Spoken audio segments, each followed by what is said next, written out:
Okay, ding-dongs. If you don't subscribe to Jeremy Ice and Fire, you're gonna spend the night in the box.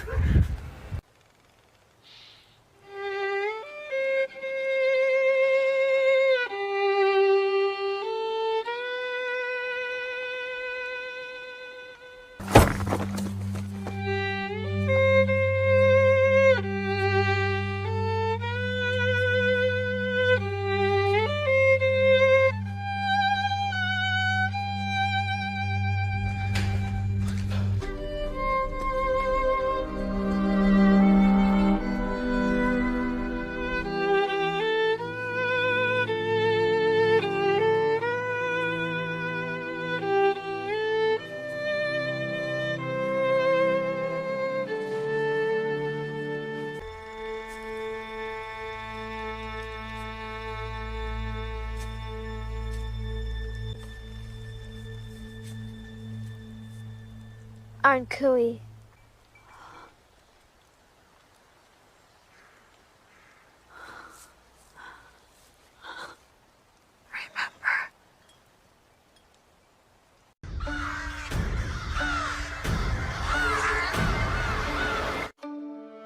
Something's different. I am changing. I don't know if I like who I'm becoming.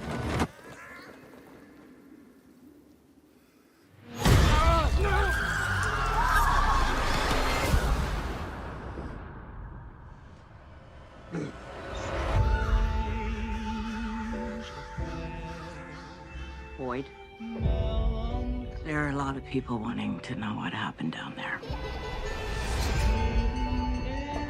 Where's Dad? Why isn't he back yet? Tabitha, we need to talk.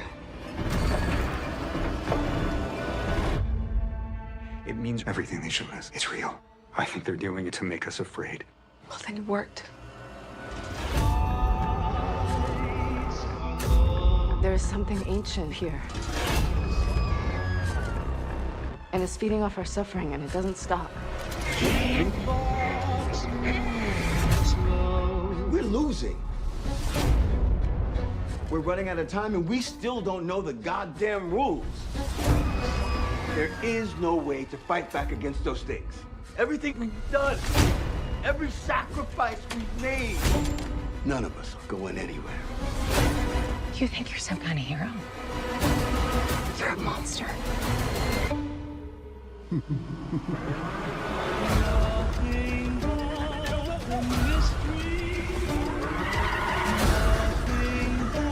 Lord, please protect us in this dark place where evil roams so freely. This we ask in your name. Amen. One way or another, the truth always comes out. I would make sure it doesn't.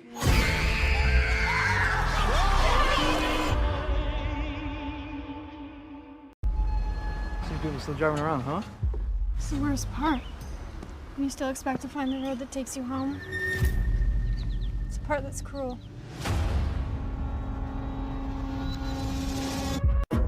Maybe we missed the sign for the highway. We didn't miss the sign. Where are we? So you're telling me I'm in a mystical town. I can't leave. These woods are not safe after dark. I can still hear those things whispering. We are stuck. I'm gonna find us a way out of this place. Everyone in this town has been exactly where you are right now. There are things you need to know about where you are. This is gonna be the worst night of your life. Do you believe in monsters?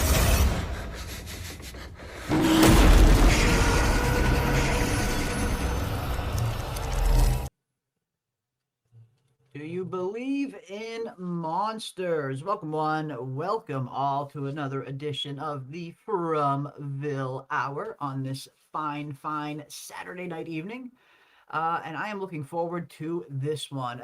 Again, every time you go back and do these season one rewatches, like without even exaggerating, literally every single episode in season 1 was just top tier, like just one after the. There isn't a single weak episode in season 1, in my opinion.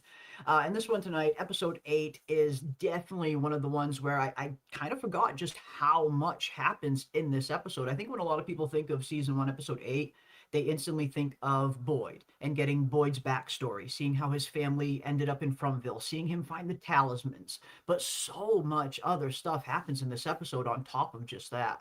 And it's been a while since I've seen this one. So I'm looking forward to diving into that tonight. And of course, season 5 predictions are on the table. We want to hear from you guys. What are some of your biggest predictions heading into season 5? We've been seeing a lot of interesting discussions in the Discord lately of people talking about the the unanswered questions heading into the 5th season after I did that latest video. And you start to realize, like, holy crap, there is still a ton. There's still quite a ton that is left unanswered heading into this final season. And we'll definitely be discussing a little bit of that as well. What are the deepest burning questions that you guys want to see answered in season 5? What does season 5 absolutely have to answer? That's what we're going to discuss. And of course, anything else from related. You know how these streams go. Very organic. Definitely let the chat be my guide usually. Wherever you guys take it, that is where we go. But welcome one, welcome all. Let's see who we got. Yeah, I forgot how much happens in this episode. Me too. That's literally one of the first things I thought. Like, that was one of the first things I thought after I was done watching it. Like, wow, like it's so much more than just Boyd's backstory. So much more than just Boyd finding the talismans. There's a lot more that happens in this episode for sure. For sure. What is up, Bushka Blue? We got Bill D in the house. We got Red Sea in the house as well. We got Random Traveler. I see Nicole Lane. Anything for freedom. She did way more damage than Sarah. Are we talking about Boyd's wife? Because if we're talking about Boyd's wife, then, I mean, absolutely, she did way more damage than Boyd Sarah.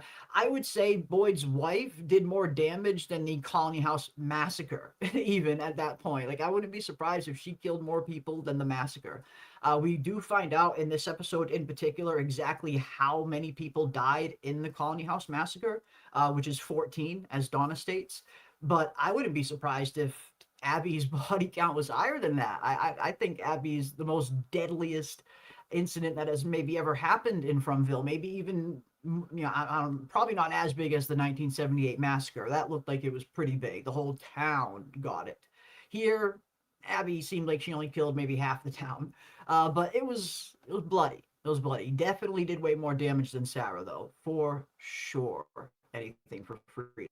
You're 100% correct. What is up, South Facing Lad? Good to see you as well. Let's see who else we got in here. Compassionate Chronicles. Welcome, Compassionate Chronicles. Good to see you as well. We got Eric in the house. I see Random Traveler again. There's our good pal PM. We got Dolphins in the building. Welcome one, welcome all. What is up, Xavier? Good to see you, my friend. Welcome, welcome. And we have 10 jewels from Tacitus Kilgore and a hiding emoji. A hiding emoji and 10 jewels. Thank you so much, Tacitus, for the 10 jewels. Wow. Very much appreciate that, my friend. Very much appreciate that. Yeah, I'm not sure what we were looking at when it comes to that emoji. Very straight. If that's the hiding emoji, then they, wow. Wow is all I'll say. Well, unless someone else tells the truth of what Elgin did and what was done to him isn't coming out, is it? And I think that's one of the worries that I at least have heading into season 5 is, yes, I mean, the last thing we saw is Sophia telling Clara to hide Elgin's body. Now, clearly, you're only hiding Elgin's body because you don't want to be discovered yet. She's still very much planning on continuing this undercover act of hers. So yeah, it's a little bit worrisome. I feel like I don't know how much more undercover Sophia I can take. I feel like it's well past time that storyline was revealed and on to the next phase of it. But yeah, I mean, like you said, at the end of season 4, if the end of season 4 is any indication, she's very much looking to keep her cover intact. Doesn't look like anyone's going to find out what Elgin knew. And again, that just highlights even more the stupidity of Elgin, of just finding that picture and going directly up to Sophia himself, instead of, going to Boyd, going to Donna, going to literally anyone else first. It's one thing if you want to confront her and show her, but at the very least, go to Boyd or somebody else first and be like, hey, what should we do with this? Should we confront her? Like, especially after everything that Elgin has just been through, like the manipulation of this place, I thought he would have learned a little lesson, but he didn't. Smelgin Elgin didn't learn a damn thing, it seems. But yeah, it doesn't look like anyone's going to find. I mean, at least at the very beginning, it doesn't look like anyone's going to find out what Elgin did. The picture he found and, who Sophia really is. But I have to imagine, or at least I have to hope, that this undercover Sophia storyline isn't going to continue very long into season 5. This is the final season. Like, the lines need to be clearly drawn in the sand yesterday. Our protagonists need to know the full extent of the villain that they're up against, or they'll never have any hope of actually defeating him. They don't know who he is, they can't beat him. Like, this is writing 101 stuff. So it's a long past time that the Man in Yellow was revealed in full to the town and to us as the audience. We still know nothing about his true origin either. We know that there's definitely some kind of connection between him and Tabitha. They very much hinted strongly at that in season 4 when the Man in Yellow comes up to Tabitha and says, do you know who I am? You haven't remembered that yet. You're the closest thing to a friend I've ever had. So clearly there is an interesting connection there between the Man in Yellow, who the Man in Yellow really is, and the original Tabitha, most likely. So yeah, there's stuff that needs to happen. There's a lot of stuff that needs to happen. But in terms of Sophia getting discovered, yeah, Sherry Ann, it doesn't look like people are going to find out what Elgin did super early on. Eventually, maybe. Eventually. I think more happened in episode 8 than the entire season 4. I mean, I wouldn't go that far, but not a lot happens in episode 8 though. This is a good episode. Again, every single episode in season 1 are really, really good. But yeah, this one's really good. Talismans, Boyd's backstory, tons of other stuff, and we're gonna get into it. I need to know who the hell Martin really is, and that's another question that a lot of people want to know as well. I want to know who Martin is. I know not everybody does. Finding out who Martin is, I wouldn't put like on the same tier as finding out who the boy in white is or finding out who the man in yellow is. But yeah, there are people who want to see who Martin really is. At this point, I feel like some of the most obvious kind of theories might just end up being right. That he's maybe just another form of the Man in Yellow the whole time, or a story walker that got caught by the Man in Yellow. But for me, the boy in white and the Man in Yellow need to get answered. Martin doesn't really need to get answered. I want to find out who Martin is, but not so much need in terms of narrative wise. But we do need to find out who the boy in white and the Man in Yellow are. And welcome, PM. Welcome to Julie's. Oh, thank you. Thank you. Yeah, I see that we are discussing Martin, right? Now, we are also discussing episode 8 of season 1, right?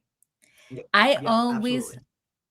I've thought that, Martin, what makes most sense is that it's Sophia, because it's Sophia who works with blood magic. I mean, we saw her do this thing to Clara, where she said, "Give me your hand." She opened up a wound just like Martin did and then passed on her blood. So to me, it just seems obvious that it's the men in yellow, right? I Or the agree. entity I in agree. yellow. Because once I think that's again, the most. oh, sorry.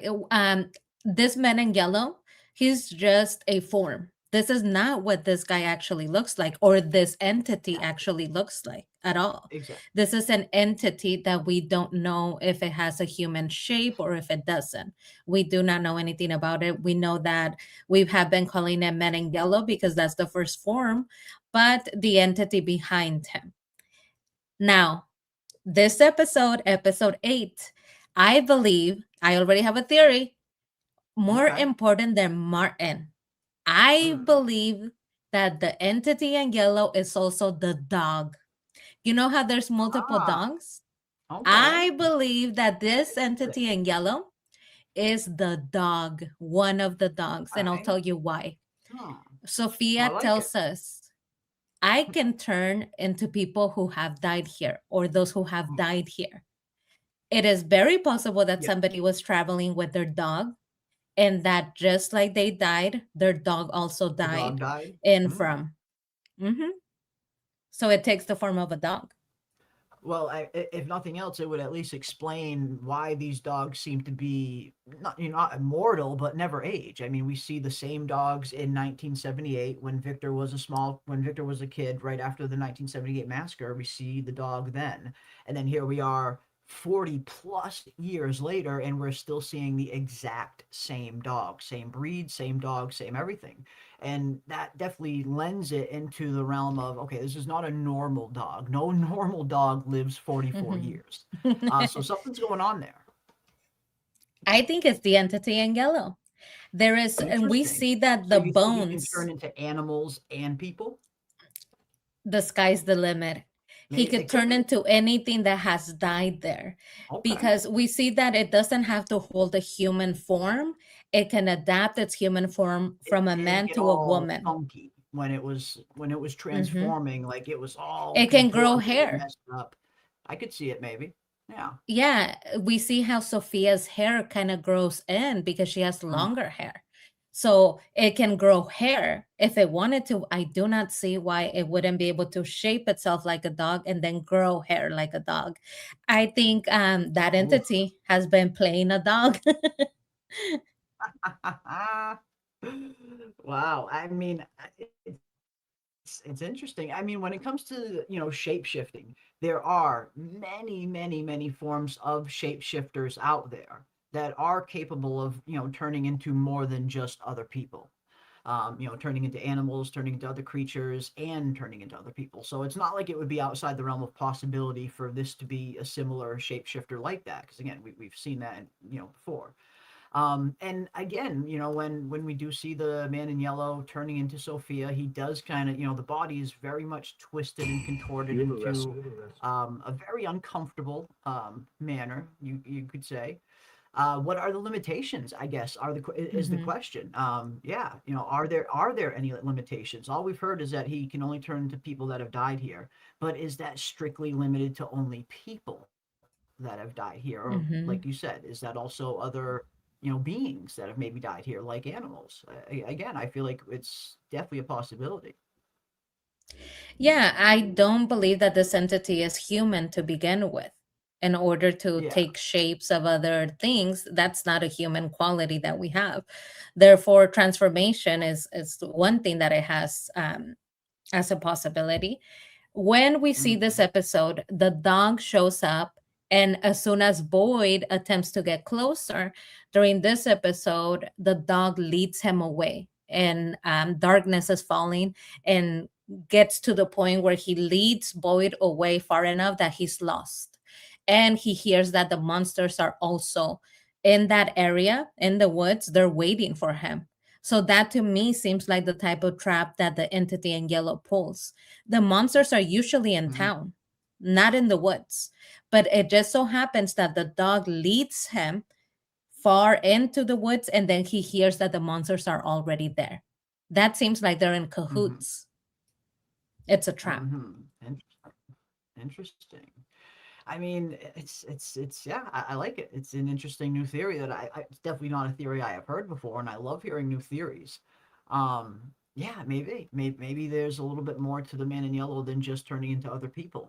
Again, his abilities have not been clearly defined up until this point. So I do Yep. feel anything is possible, very much within the realm of this as well. I think my ex-mother-in-law was a shape-shifting entity. I mean, I think that is true for probably, I think many people probably feel that way for their in-laws. I think many For their people probably. in-laws, ex-boyfriends. I think my ex-boyfriend was a shape-shifting entity. The ex-husbands. I mean, it depends. I think we've come or They're around out a there. lot of They're out Sophias. They're there. out there. They're They're out out there. there. Watch out. They're hidden. They're hidden amongst us. Mhm. All right, we got Anna as well, who has been a member for 1 month. Thank you so much, Anna, for being a member for a month. Very, very much appreciate that. And for the 1,500 jewels and the tube dancer. Thank you, thank you, thank you so much. Very much appreciate that. Thank you, thank you, thank you. Wow, all done. All right.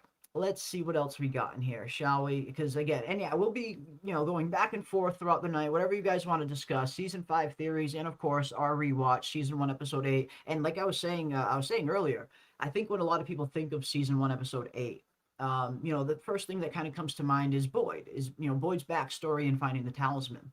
But rewatching this episode for the first time in quite a while, you start to remember, like, wow, so much other stuff happens in this episode. It's so much more than just finding the talismans. We actually get quite a good deal of goodies, of good stuff here.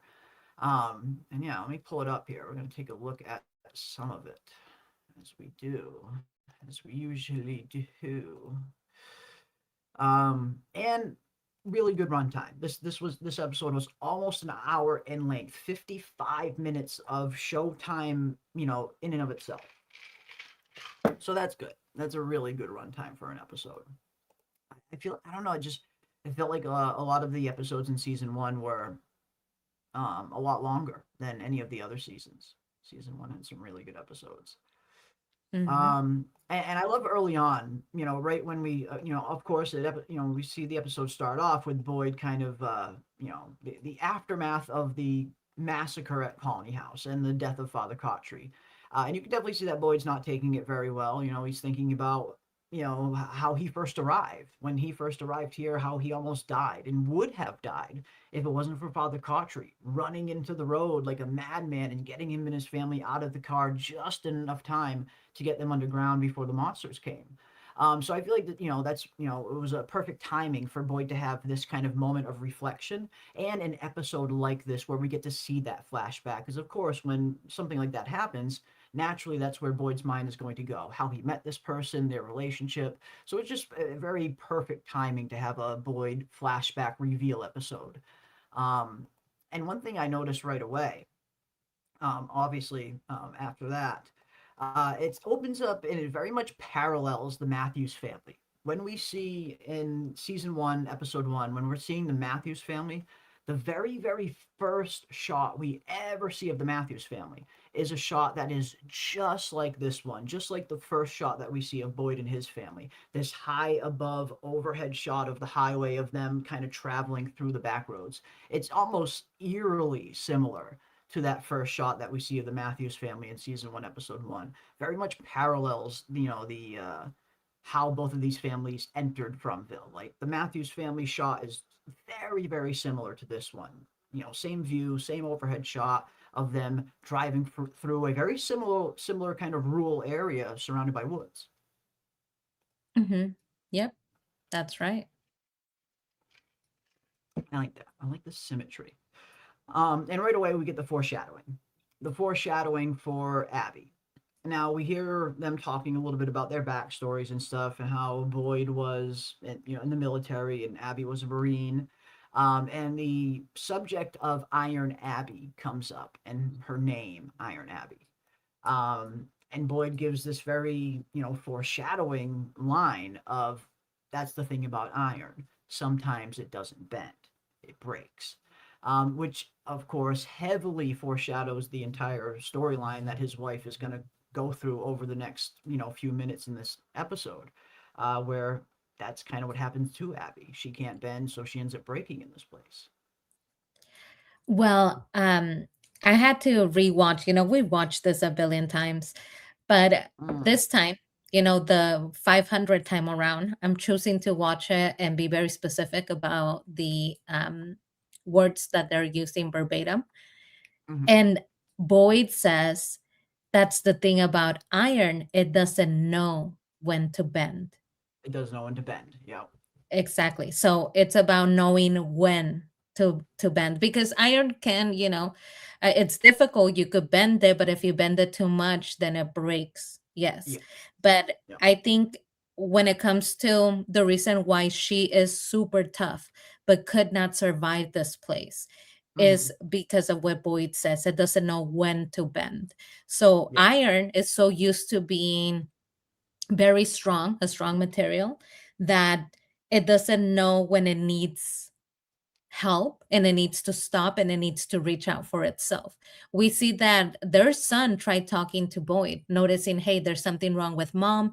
But as far as Boyd knew, Abby was not coming to him for help. Abby Yeah, wasn't coming to him to tell him her inner thoughts or her theories on what this place was, right? true.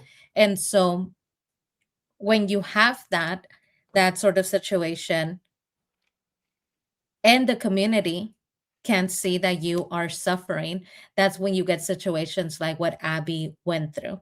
She didn't know what it was to be weak or what it was to see a breakdown coming because she Mhm. never had one. She didn't know when to like stop and say, hey, I really think I need help here, right? Mhm. Which is too bad because it seems from the episode and from how they talk about the community that Boyd was establishing a government, rules, regulations, and Abby, she was quote unquote tucking people away for the Mhm. night. So she Yeah. was very hands on with these people. Mhm.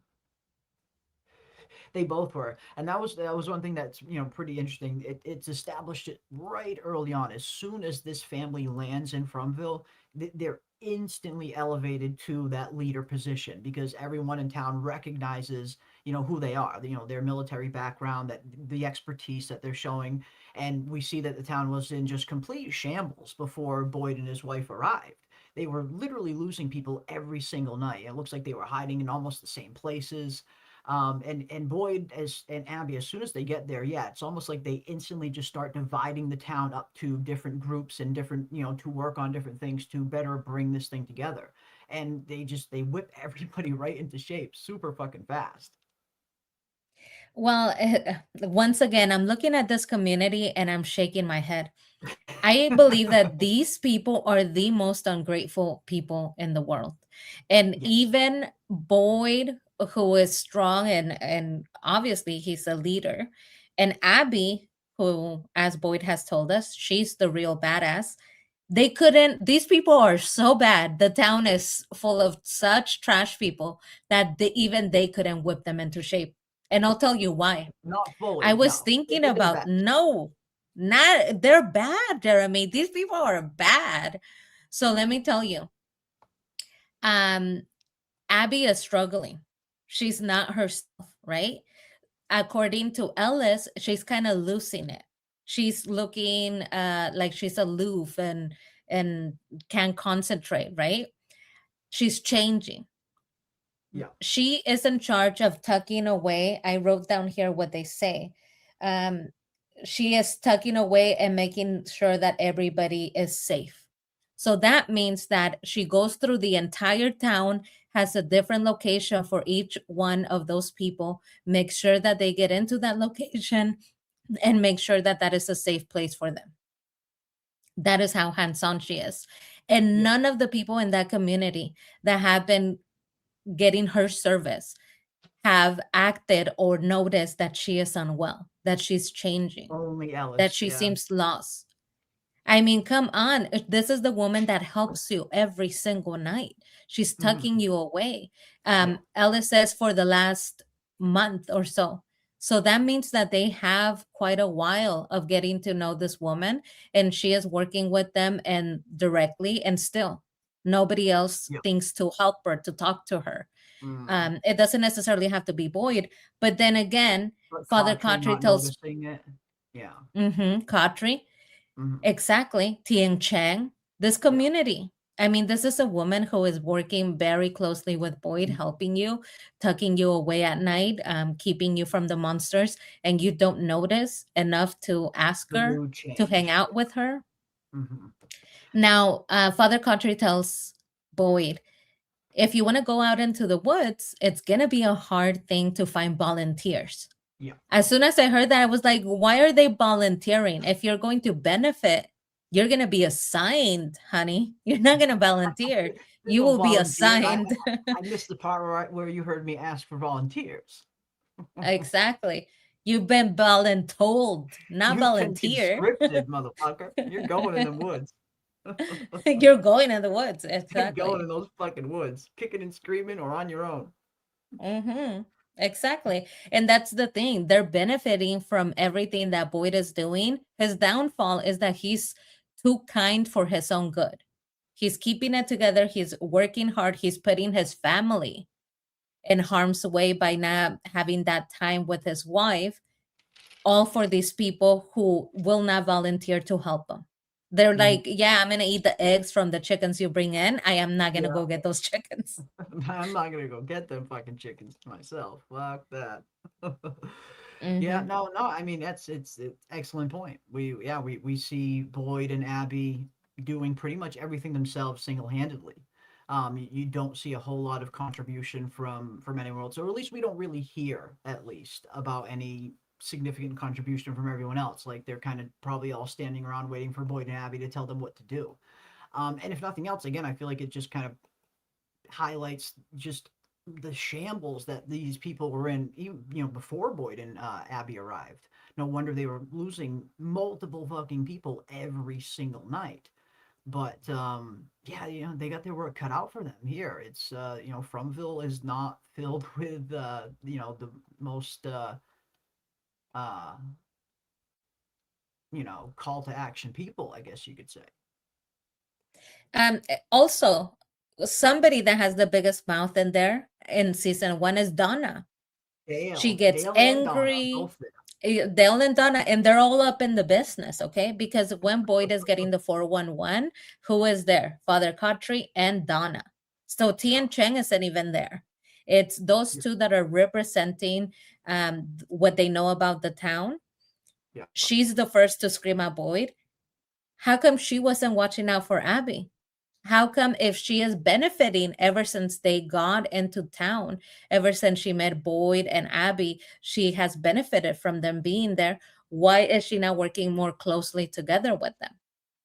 It just seems like they got in there, they helped all of these people, but they're not getting any help back. See how Donna is acting like a leader?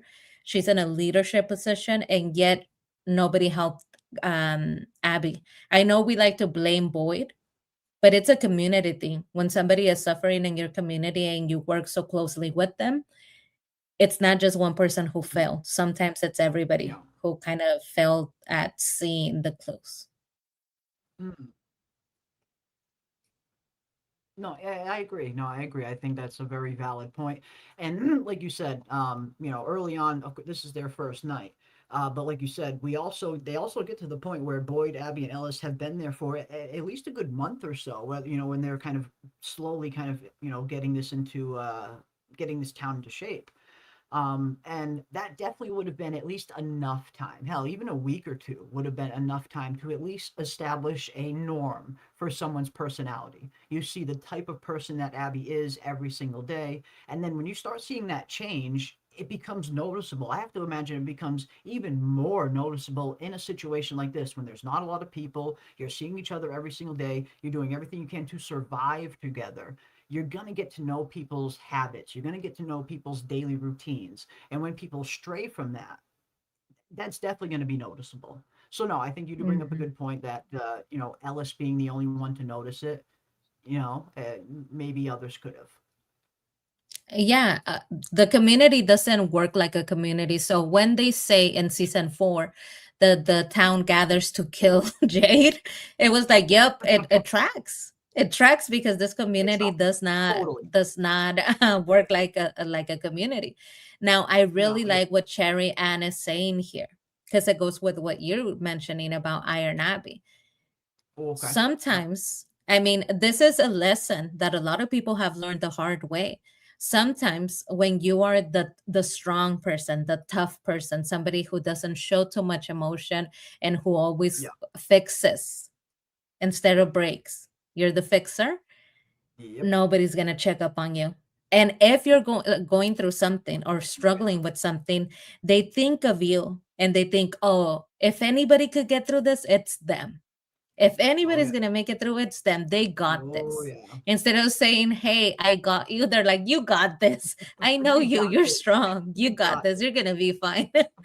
I can see that. Yeah. I can see that. So I really like that Cherry Ann is kind of saying, you look at this woman and people are insensitive sometimes to those who are weak, but also it goes the other way. People are very insensitive to those who are strong because Yep. they just don't consider them.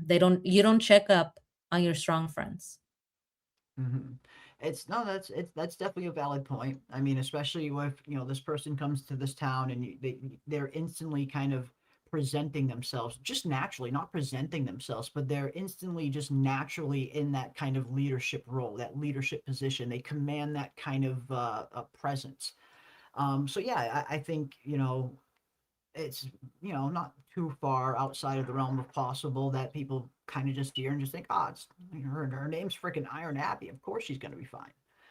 Very possible. And again, I think that's why the Ellis thing comes into play. Where Ellis is her son. Ellis knows her a little bit more than everybody else here. He knows his mom. He can tell when his mom's changing. And then when he kind of goes up to Boyd to try and tell him, it's one of those things where I think Boyd also thinks that same way. She's Iron Hmm. Abs. She's fine. She's going to be totally fine. Boyd's having that same kind of thought because that's how she's always been. He's never really had to worry too much about Abby because Abby has always been good. So there is a little bit of that carrying over, even between the dynamic between Boyd and Abby, even. Yeah, exactly. Um, you could see something that I really liked about this episode is that we don't get to see Boyd in a relationship. We have met other families who are married, have children, like the Matthews. We have been hanging out with them and other families, but we haven't really gotten to see Boyd and his family dynamic. And he's so proud of Abby. It looked like they had such a beautiful marriage, such a nice Totally. relationship, Totally, because yeah. when he talks about Abby to Father Cottry saying, yeah, I've been in the army, but he Mm. downplays that. She's Even the as real. amazing as his accomplishments are, he Yep. says, now Abby, he brings her up. Father Cottry does not ask what Abby did. He Yep. brings up his wife, saying, now Abby, she's the real tough one. She's a Marine. Um, so he's beaming, smiling, because he's so Yep. proud of this woman being his Abby, his Iron Abby, which makes it all the more sad that their ending was so tragic. I know, yeah, it was. Yeah, no, it was. Yeah, you could definitely tell very early on that he kind of he holds her in reverence. And that they do make that very clear. And I think they portrayed that very well. It definitely seemed like that was very intentional that Boyd has this very strong admiration and affection for his wife. And yeah, like you said, it's set up that way to only make it that much more freaking tragic when we see how they ultimately part. Crazy. What about the Mhm. basement door in Colony House? Are they going to resolve that? I mean, I have to imagine so. I think that I think a lot of us were assuming that they were going to use that door to get into the caves in the finale. And, the last episode of season 4, it seemed like that was very much what they were setting up, finding this doorway, finding this hallway, getting into the caves, finding the bones. Yet they end up going in a completely, totally different direction. So I don't know. I guess we'll see what happens with the door in season 5. We shall That see. might be for Fatima. We know that Could be. Fatima is living in Yeah, could be. between being a monster and between being a hippie and Colony House. Maybe during the day she hangs out at Colony House and that's her little door so that at night she goes with the monsters. Ah, a little doorway to her little monster friends Yeah. at night. Yeah, Maybe. so that she could live in both the caves And Colony House, yeah. and I Colony mean, House. it would be the perfect little arrangement, if nothing else. And I love how you bring up the 3 smelly hippies because in this episode, this is actually the episode where the 3 smelly hippies first come to live with Jade and Kenny. And lo and behold, one of these 3 smelly hippies, which was super funny when I saw it myself. I totally forgot that one of these 3 smelly hippies was this in particular character. Let me see if I can find that part. Oh man, the 3 smelly hippies from Colony House. I think it's closer towards the beginning. Hold Yeah, on. like he's like, I just got rid of those There we 3 go. smelly hippies. There we go. I mean, this has always been one of our favorite scenes. You know, I mean, Jade's just hilarious. He's got some of the funnier moments on the show, but the three smelly hippies was always fun. But this is the origin of the three smelly hippies. Oh, Christ! Are you people living here now? Our house collapsed. Well, at least you had one. It's not my fault you broke it. Hey, take it easy. You finally get rid of those three smelly hippies from Colony House, and now we got you people. Wow, who would have thought? Who would I have know, thought right? that Jade in season 4 would go on to sacrifice, to be willing to die for these two kids that he Right? could care less about in season 1? Very true. That's actually very true. And I love how, you know, Jade just has no problem just mocking Ethan, you know, about his house. He talks to Ethan like you would talk to anybody else. And I think that's what was kind of funny about Jade and kind of tragic at the same time. He just had no idea how to behave around children. He just doesn't know. So I love how, you know, Ethan's like, our house collapsed. He's like, so at least you had one. It's not my fault you broke it. And he just walks right past him like he's any old schmuck. Not, you know, and I love that about Jade. He just talks to him like he would talk to anybody else. But of course, the three smelly hippies. I totally forgot that one of these people were one of the three smelly hippies. Clara herself, the mole. The mole herself is one of the three smelly hippies that Jade was talking about. Clara. Okay, so now we know she smells, and I don't feel bad about it, about calling her out, because she betrayed everybody and she volunteered all this information. And you know, one thing that I always liked about Clara, season 1 in particular, and season 4, she looks ratty. So she gets what she deserves that, okay? Because of what she does with Sophia.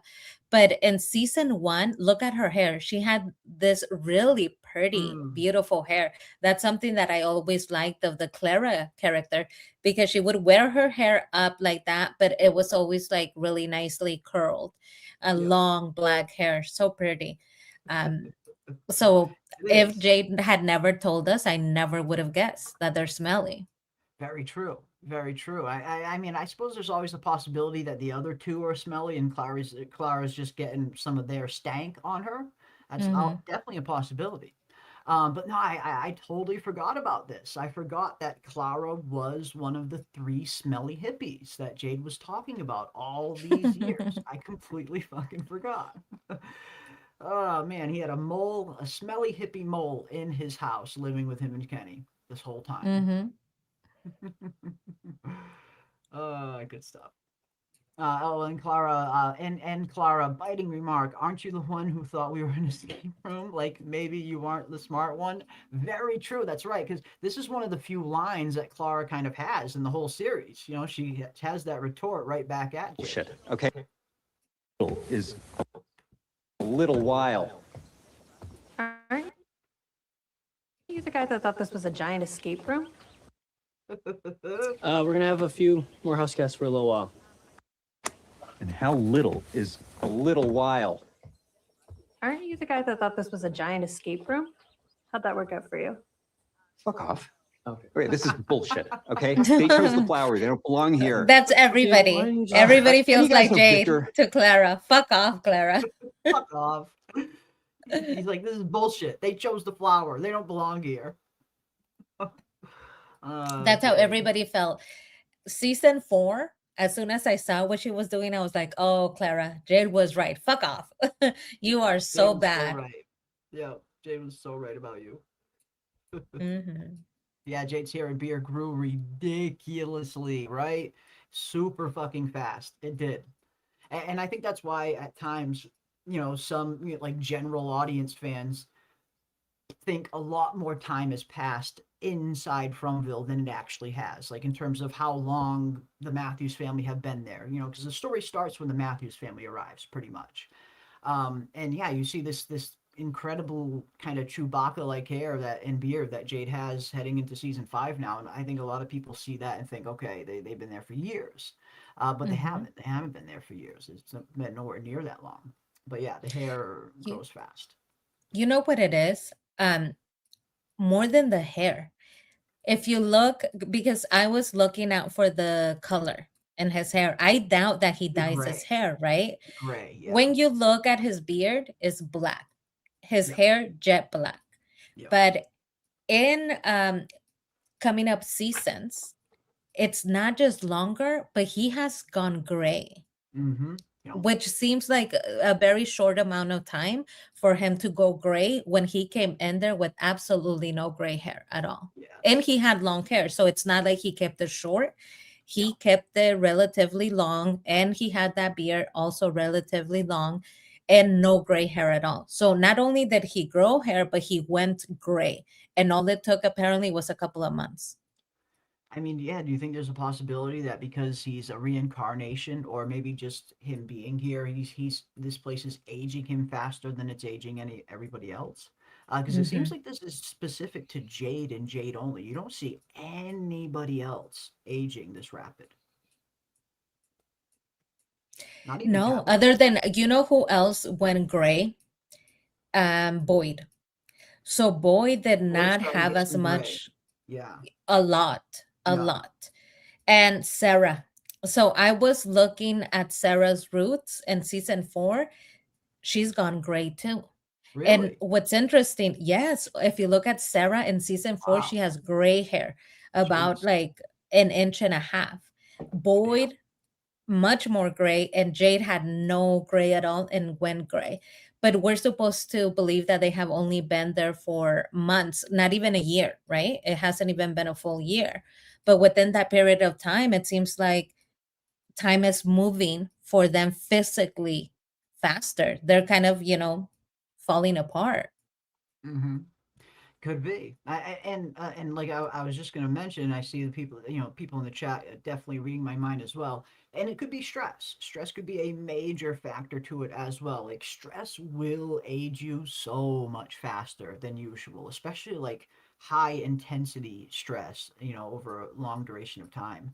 And Jay definitely seems like he's been one of the more stressed characters ever since he's arrived here, simply for the fact that Mhm. as soon as he was thrown into this place, he was instantly exposed to the scarier supernatural side of things, where he's instantly having visions of dead bodies and symbols and all this crazy shit.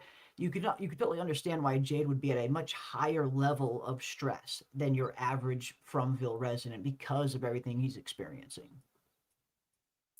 Yeah, exactly. I would say with Jade, he was really going through it. He really got into the despair of not being able to figure anything out, was going a little crazy. I remember before season 4, I thought, is he going to go crazy? Maybe Christopher hurt everybody in town. Is he going to start hurting people? And good thing he didn't. He stayed who he was. But yeah, I definitely agree, the stress. It could be the stress. It could be the stress. And his hair could be colored. Yeah, that's a possibility as well. If Jade's hair was maybe dyed when he first arrived here, and the dye is like growing out, that's also a possibility. And I guess I could kind of see Jade Silicon Valley tech guru dude being the type that would want to maybe dye his beard or his hair. Yeah, I don't know. I don't know, but yeah, the town has definitely 1000% been torturing Jade more than anyone else. You have no idea what I've seen. Stress ages you. It really does. Stress ages the fuck out of you. And again, right from the moment Jade arrived here, he was thrown right into the kind of supernatural end of things, where he's just seeing way crazier shit and experiencing way crazier shit than anyone else. Bodies disemboweled and tied up in trees. Like he's seeing, fucking bodies crushed by boulders, not even realizing at the time that he's literally seeing previous versions of himself too at that rate. So yeah, you can Mhm. definitely understand that Jade is at a much higher rate of stress than anyone else. And there's also a part of that maybe as well, as Random Traveler says, Jade knew all along. I mean, deep down, subconsciously, buried deep down inside of him, yeah, there's maybe a small part in his subconscious that doesn't even realize that he knew all along certain things about this place. Um, but yeah, Jade gets it rough in Fromville right from the very beginning with all the visions. It really screws with him for sure. Gray usually indicates wisdom. Yes, it can. Very much it can. You know, Gandalf the Gray. Indeed. Yeah, Indeed. you know what I wonder now that you're mentioning Jade's visions? Tabitha has gotten a couple of visions of her walking around and she has seen the children, but I wonder why Tabitha never saw, like Jade, previous versions of herself that talked to her. Because Christopher did indicate to Jade, showed him the notebook and opened the notebook and showed him the symbol. So that was a kind of a lot of info. Why isn't Tabitha seeing herself, showing her something that might help her remember? Why do you think there's such a difference? Yeah, that is a good point because I mean, it seems like Miranda was seeing previous versions of herself based on some of the information we're hearing from Henry and stuff. Like she was seeing previous cycles, previous versions of her, like tons of stuff. But Tabitha wasn't for some reason, and part of me wonder if Tabitha was just so closed off to it, like subconsciously, mentally, she was just even before she even knew who she was trying to suppress it. She just wasn't open to it like Jade was. Maybe Jade is just naturally, or at least in this reincarnation, in this iteration of Jade and Tabitha, maybe Jade is just the more in tune one, the more open one to receiving these kinds of visions, where Tabitha just seems a little more closed off. And I think that could due to their personalities. They have polar opposite personalities when they first arrive in Fromville, where Jade is a curious mind. He's inquisitive. He's a scientist. He wants to figure out how things work. He wants to gain knowledge. Whereas Tabitha is kind of the exact opposite. She just wants to run away from things. She doesn't really want to deal with things. She doesn't want to confront them. So maybe that polar opposite in their, their attitudes and their, their way of approaching things hindered Tabitha from opening herself up to some of this stuff that Jade was more receptive to. Yeah, I think you're right. I think you're right. She's always kind of had that attitude. That's why the children, like Siri's query show is saying in the chat, the children have to go looking for her because she will not look for information herself. They have to point the finger literally at her saying, yeah, it's you, girl. Like It's she does literally not care you. to look for info. She's like, I'm just going to sit outside my house. I'm not looking for these kids. But I like what Random Traveler is saying here. Their theory is that even previous versions of Tabitha can't stand Tabitha. Oof. I mean, what can you say? What can you say about previous versions of I mean, maybe if any previous versions of each other aren't going to be standing each other, I could definitely see it being the Tabithas over the Jades. Definitely the Tabithas over the Jades. But who knows? Maybe again, maybe it just varies from cycle to cycle. Maybe it's different every cycle. Maybe it's never the same. Maybe that's the person. We hear earlier that you were never the smart one, Jade. But part of me wonders if they were kind of just screwing with him in that moment. I wouldn't be surprised if each iteration was a little bit different than the previous. But yeah, I don't know. Why wasn't Tabitha anything? I think maybe she just was closed off. Little more closed off. But yeah, I don't know. Oh, we see Shall see. another raid. So in this episode, right after An that, attempted one, we yeah. exactly. So I had forgotten about that altogether. Tian Chang, poor Tian Chang, she has been the victim of 2 raids. Fending people off with a fucking broom in this one, I think. Mm-hmm. Yeah, yes, she is. Yeah, poor Tien Chen, right from the very beginning, right from the first fucking season, she's been fending off these hooligans trying to run in and just steal all of her food. I mean, like, what the hell? There's gonna be trouble. You don't move out of the way. Look how they're talking That's to it. her. Hey, what the hell's going on? 你叫佢哋走啊！佢哋喺度偷嘢。 Tommy, like, what the hell are you doing? We got people from Colony House in our houses using our supplies. If I gotta choose between me and some asshole from Colony House raiding this place, then it's gonna be me. Wow. You know what? Tom is very disappointing. I did not expect that from Tom. He says to her, there's going to be trouble if you don't move out of the way. And then he's very aggressive. I didn't expect that from Tom. towards Tien Chen. Yes, Tom is one of the more surprising ones to me too. It's like, you know, because you see the kind of person that Tom is. He has this, you know, philosophy major. It is very out of character for someone like Tom to be there. Everybody else, all the other NPCs, I don't mind it. And that's another thing. I mean, is Roger there? Don't tell me Roger's there. Don't play with me like that. Don't fucking play with me like that. Your Do not play bestie. with me like that, because that was one thing I totally fucking forgot to look for when I was watching this scene the first time. If Is he? Roger fucking was there. We're gonna have to see. We're gonna have to see right now. Was Roger's ass there? If Roger was there, then fuck him. He's there. He's there. He's He's there. there? He's He's fucking there? there. I can recognize that fucking little fucking head of his. Yes, Yeah. I think he's there. I think he's there. Your Hold on. nemesis. Yeah, he's fucking there. Oh no, that's not There. him. That's not his head. Never Maybe. mind. That's not his head. Different head. False alarm. Yeah, I don't know if he's there. I don't think he's there. Fucking Roger. Fucker. Jeremy's nemesis, Roger. Oh, Well, he Roger. doesn't necessarily have to be there. Remember, he likes to put ideas or to get things started, and then he wound complains this about up. it. Yeah. Yeah, he he wound this got up. them all rattled up, I Yeah. bet. He wound this up. He's totally the fucking ringleader of He this, wound and he this just sent them out to do it himself. Yeah. Definitely. Because the that's fucking- out of character for Tom. That's true. It's Somebody had to very- get to Tom, and I think that was Roger getting into his head. Just like Yeah. he tries to rally people against Donna, saying, Yeah. why would you bring them into shore? It's like, Roger, Yeah. you got this started by pulling the rope anyway. Like, what's wrong with you? I mean, he did. He did. He did. Yeah, fucking Tom. Yeah, and again, like I like Tom. I really like Tom as a character, and even in season 2 when he comes back, you know, as dead Tom. But yeah, I kind of, you kind of forget about little moments like this where he got manipulated by Roger's ass to come and storm Tien Chen's house, steal all the fucking food.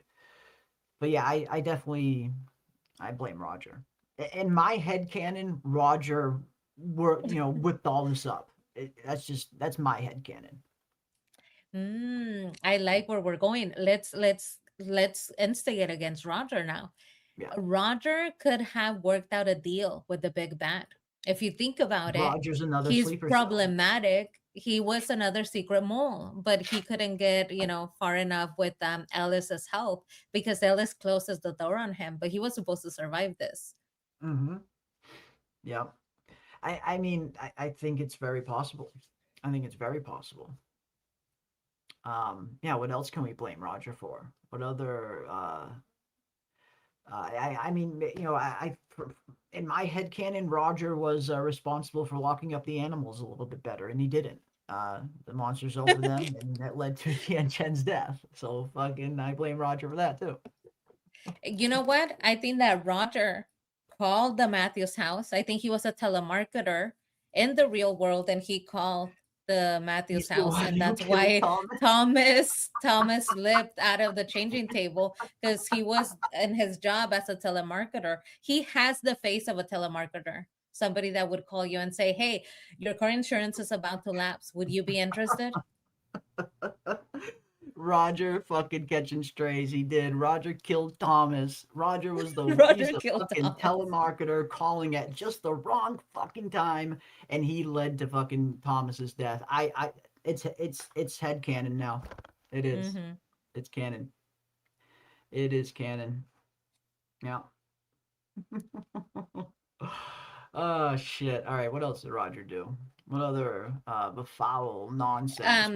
What other skullduggery did Roger He's get been up eating the peaches. So remember how he's been slowly eating the peaches, and that's why they're Victor out. said, this makes no sense, because the one thing that has been consistent all of these years was the peaches. And that's because Boy and White, he brought in town enough peaches for Victor's lifetime. But Roger has been eating them. He's been eating them. So that's 2 people consuming the peaches of one twice person. as fast because of Roger's So they went greedy ass. fast. He's been eating those peaches. Those were He Victor's has a peaches, peach Roger. eater face. He You know, does. now that I remember it, now that I think of it, I could have sworn I saw one of those empty peach cans in Roger's bag when he was at the ruined settlement trying to collect Yeah. food. I knew I Yeah. saw a little peach can. 100%. Mhm. Yep. Fuck him. Fuck him. Fucking Roger. Yeah. He killed Tien Chen. He fucking took all the peaches.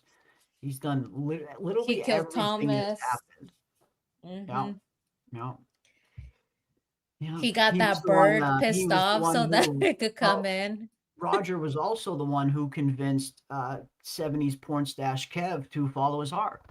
Yeah. He looks like an instigator. So yeah, he probably said, "Hey, if these girls in here don't want you, you don't need them. You don't need them. There's lots of girls outside at night. They're Yeah. already out at night, so you might as well try to hit on them. You don't Yeah. need these girls." Roger was the one So who told he's him the to one that start said, leaving "You know what flowers. she might like? Some flowers. Get her some Yeah, flowers." Roger was the flower idea. Yeah. That always works with me and Patty. I always It get Patty was- some flowers. Yeah, it was Roger who burned Patty's cookies. Yeah, Roger walked by and he turned the fucking oven up to like fucking 500 and it was meant to be on like 250 and he burnt the fuck out of Patty's fucking cookies. Yeah, definitely. Poisoned the garden. Yeah, yeah. He's the one whispering in Dale's ear, you know, getting him super afraid that they're going to run out of food, which leads to him stabbing Ellis. Mm-hmm. He's the ding dong. That's right, Anna. You know, when Jade says, "You ding dongs better get this right or you're going in the box," Roger didn't care to pay attention to detail. So he's the one that messed up those parts. He got the transmission all switched up, and that's how they ended up talking to Cowboy, Man in Yellow. Yeah, it was all Roger. It was all Roger. It was all Someone Roger. just started again. Yep. They're like, why are these? Who is Roger, and why do these people hate him? Yep. That's what we were just saying. Roger was literally the one who told him to start leaving flowers. It was all Roger. It's headcanon now. Yeah, I imagine someone just popping in now, not knowing what the hell we're talking about.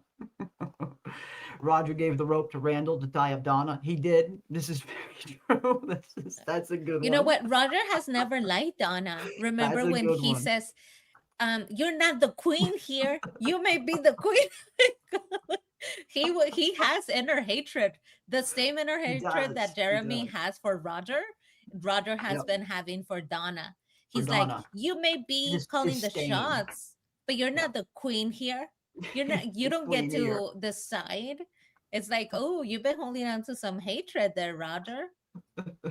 Yeah, Roger totally told Sarah to believe the voices 100%. He said, you know, follow those voices. They won't lead you astray. they'll set you on the right path. Yeah, he Oh, was so anti-community. Why did Mhm. he live in Colony House? That's right, Anna. He lived in Colony House, but he was so anti-community, anti-everybody. I believe, here's the theory of mine, Anna. He was really close to Patty. And remember what Patty said? "Roger, I know it's you. I know you're inside of there." How does she know he's inside of that doll, right? That's why he lived at Colony House, because he was just following his girl, Patty. Yep. Roger gave Julie the wig. This is deep lore we're getting into now. This is like Yeah. deep stuff. Yeah. Oh man. Yeah, I don't know. Roger is to blame. He's to blame. Roger for all gave of it. Dale the knife to stab Ellis stab and got him Ellis. all Yeah. rattled up. Got him all riled up about no food. Yeah. Yeah. He's like, "You know what you should do? You should stab. Yeah, you should do. You should go stab someone. You should go stab him." Oh fuck. Roger. Roger fucked everything up. Single-handedly. Yeah, Roger and Patty, total waste. Yeah, his peer pressure had Christy. You know, not only did that, but Roger was actually the one who chose Christy's haircut. He said, "Go with that style." Yeah, he said, "Hey, have you heard about the wolf cut? Said, "Hey, have you It's heard really about hot this, right now." Go with this one. Roger Yeah, you chose should go with Christy's that hair. one. Yeah. Or maybe he was in cahoots with Mario, because Roger was there, so he saw and he's a chismoso, he is nosy, so you know that he saw Kenny and Christy being cozy. So as soon as Mariel got there, Roger went up to Mariel and said, "Did you know that your fiance, your girlfriend, has something with Mr. Sheriff, little mini sheriff over there? Mini sheriff. You should cut her hair." Because I cut her heard him hair. say, Should put an yeah, end to that. Kenny said he loved her hair. You should cut it. You should cut it off. Cut it all off. Yeah. Roger convinced Dale to go through the faraway tree. Yep, definitely. It was all, again, Roger's telling him, hey, I like your theory. Go test it. I like your theory. Go test it. Roger moved the nails from the window so Granny could come in. Roger did remove the fucking nails. It is his fault, definitely. Yeah, Roger told the man in yellow about the provolone. That he's like, I've heard that his favorite cheese is provolone. Shit. We're getting in the weeds now. We are getting in the fucking weeds. Roger stealing food and starting a black market. He is. He was the original food stealer. This is true. Roger sets the playlist on the jukebox. Roger gave Tilly the cards, the tarot cards. You know, when Bagda gets mad, like, who told you it would be a good idea to read those cards in here? It was Roger. He was like, hey, we have these cards. Would you be interested? Maybe you want to put them in your fanny. Put them in your fanny pack. In your fanny pack for good use. And then, Roger put the fucking tree in the road. Roger's working with the fucking forces of Fromville the whole time. Yeah, he's letting Christy get trapped in the bear trap. Yeah, I distinctly remember Roger being there. Yeah, I distinctly remember that. Fucking Roger catching strays. Yeah, catching fucking strays. Oh man, yeah. I think we figured out the Roger emptied the pool. Yeah, he pulled that plug and all the water just went. Shit. Roger told the kimono lady that Elgin wasn't too choking because kimono lady just wanted to appease and do whatever Elgin wanted. So Roger told her, hey, you know what, he's into choking. You should go in there and choke him while he's in the bath and he will 100% love you. That's why she did it. That's why it was so out of character. Oh, shit. Fucking Roger. Fucking Roger. He secretly got the support. That's why the Matthews house just crumbled without anybody seeing it. He's been cutting the supports on there. Cutting support beams. He's cutting all the studs. Roger's the one who started the free love movement at Colony House with his nasty ass. He probably did, and then he retreated to the fucking town when it got too bad. Yeah, that's where he met Patty. That's where he met his girl Patty, because that is a couple from hell. Patty screams and does drama, and Roger is, you know, a manipulating, scheming little monster. So yeah, Roger kept moving the doll around. That's why the doll, the puppet. Roger kept moving the puppet around to scare Jade. Just to fuck with Victor. So he couldn't find it. Yeah, and Roger sabotaged the freaking the crops. That's why it went bad. Pissed on him. Yeah, he ended it with his nasty ass. More like it. He started it, then ended it. The first time he showed up, it was over. Roger did everything. Everything that ever bad that happened in Fromville can be laid at Roger's feet. Exactly. That's it. That is it. I'd like to imagine though, everybody, you guys, the chat came up with a relationship of Patty and Roger. And I would like, you know, we talk about spin-offs. I would like a spin-off where it's a comedy and we get to see them together. A buddy comedy spin-off of because Roger they are messy. Those two are like the worst couple ever. Oh fuck. Yeah, I mean, I could see a little buddy comedy, a little duo of Roger and Patty, Patty and Raj, Patty and Raj, real housewives of Fromville. I don't know, something. She sure moves quickly though, because as soon as she couldn't save Roger, she was offering up her burnt cookies to Victor's To dad. Henry, It's yeah, like, dude, quickly. have some respect. Roger Mhm. just died. Like you just Roger buried literally him. just died, and you're already offering his cookies to Moving another on. Already giving Already her cookies. offering cookies. That's fucked up. Those are Roger's cookies. Roger's burnt cookies. Yeah, it'll be called the Desperates.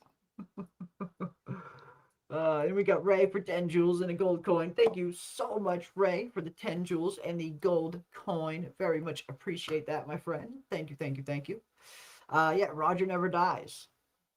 Roger never dies. He just keeps coming back. I mean, Roger's the only other character that gets reincarnated. He's there every fucking cycle, just causing fucking havoc. Roger's one of the original parents. He just keeps coming back. The honeymooners. Starting Patty and Roger. How to the moon, Patty. Out to the moon, Patty. Yeah. Oof. Yeesh. Yeah, poor Roger. She talked to him really intimate, don't you think, Jeremy? Like the way that she talked to the doll, saying, "No, Roger." Like nobody would risk their life to talk to a monster Roger. If you don't care if he's just a friend, you're not gonna risk your life to try to bring him back or to talk to him. You're gonna run away, like most people. But she was risking it all to try to bring him back. She was risking it all. I mean, even to the point where he was, monster teeth out, growling like a dog with rabies, and she was still trying to, Roger, I know She's you're like, in there. I still love you, babe. I know you look. I know you're still You in have there. rabies. I know No, you're he still is in not. there. I know you still love me. No, you I still know a love part me, of you still Roger. loves me. Oh man, I don't know. I think Roger was a gonzo. I mean, there's always a possibility that who knows where his mind was at. But I mean, seeing the teeth, I mean, he had big old freaking monster teeth, just like the monsters have. I think he was just completely gone. Roger was rabid at that point. But alas, I guess we'll never know. But yeah, I mean, I suppose it's impressive for the simple fact that he's the only character that's ever, he's the only character that's ever died on the show twice. That's a feat. Nobody's ever died twice on From. Nope. I like the idea. Well, no, you're wrong, Jeremy. Donna. Apparently, Has Donna Donna died died? and came back to life. Yeah, that's just Christy once. said she's gone. She's dead. And then Yeah, Boyd that's is like, once. nope. Yeah, but that's just Roger once. died He didn't die twice? twice. Oh, yeah, because they killed his monster stuff. You're right. Yeah. You're right. He died 2 deaths. I like what Series Queries is saying. I think it was the real Roger just thinking he was in hell. It could have been because anybody else with that attitude, it's out of character. But Roger just Roger? is like that. It's right in character for him to Perfect. be so violent and crazy. And also, let's take a look at how he died. He died saying, "Help me." And what did Ellis do? Ellis closed the door on him. So do you not think he's gonna be pissed off? Oh yeah, he's gonna come back and pissed. Oh, yeah. where the Elgin- hell is Ellis? Where are Ellis you? just shut the door on his ass. Fucking ran, just left him cold. And then he's getting stabbed by Elgin with totems. I mean, I'd be pissed too if I was Roger. I'd be super pissed. I'd be looking for them too. Yeah. On my pound of fucking flesh. Shit.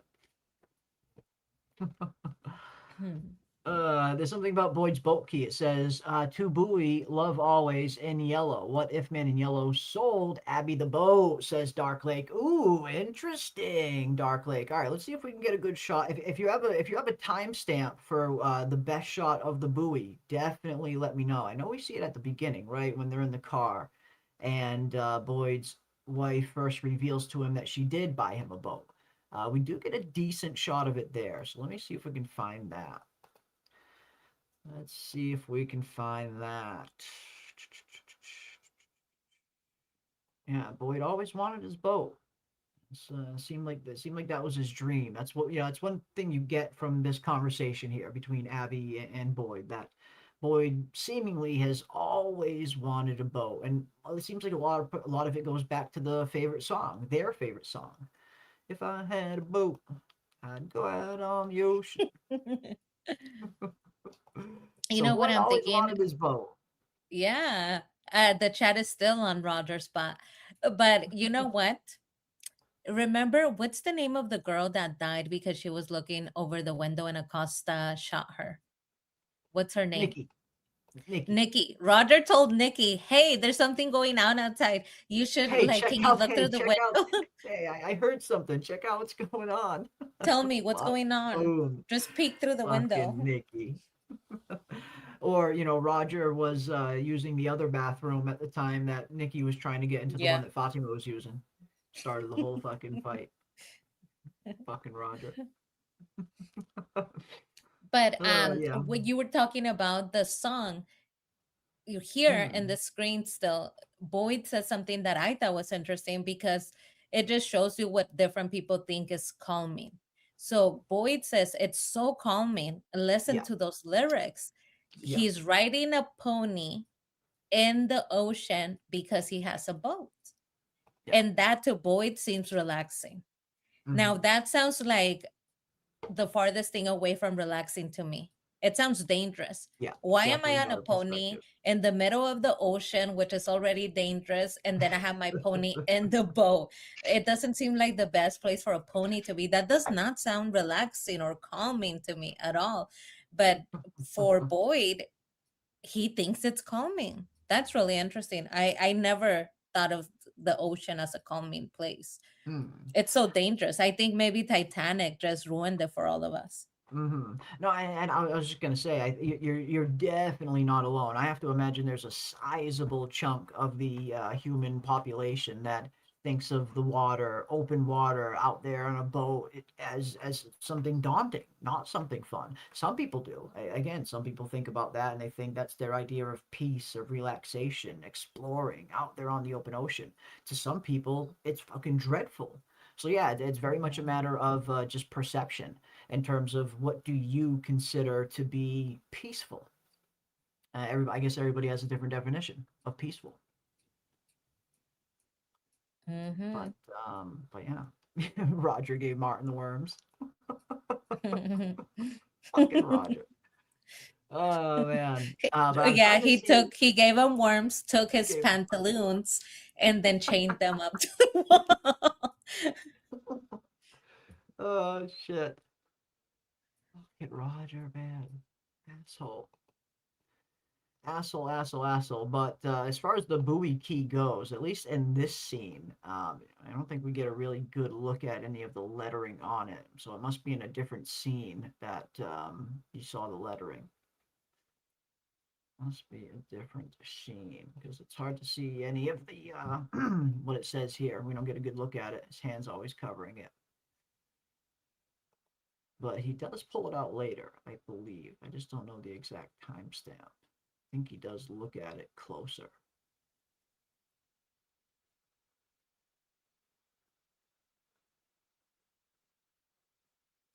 Maybe it's in a whole nother episode because there are different episodes where he looks at it very closely. Yeah, very true. It might just be a different episode where we get a clear, good angle on it. But because in this one, yeah, I don't remember getting a really good close-up, clear shot of it.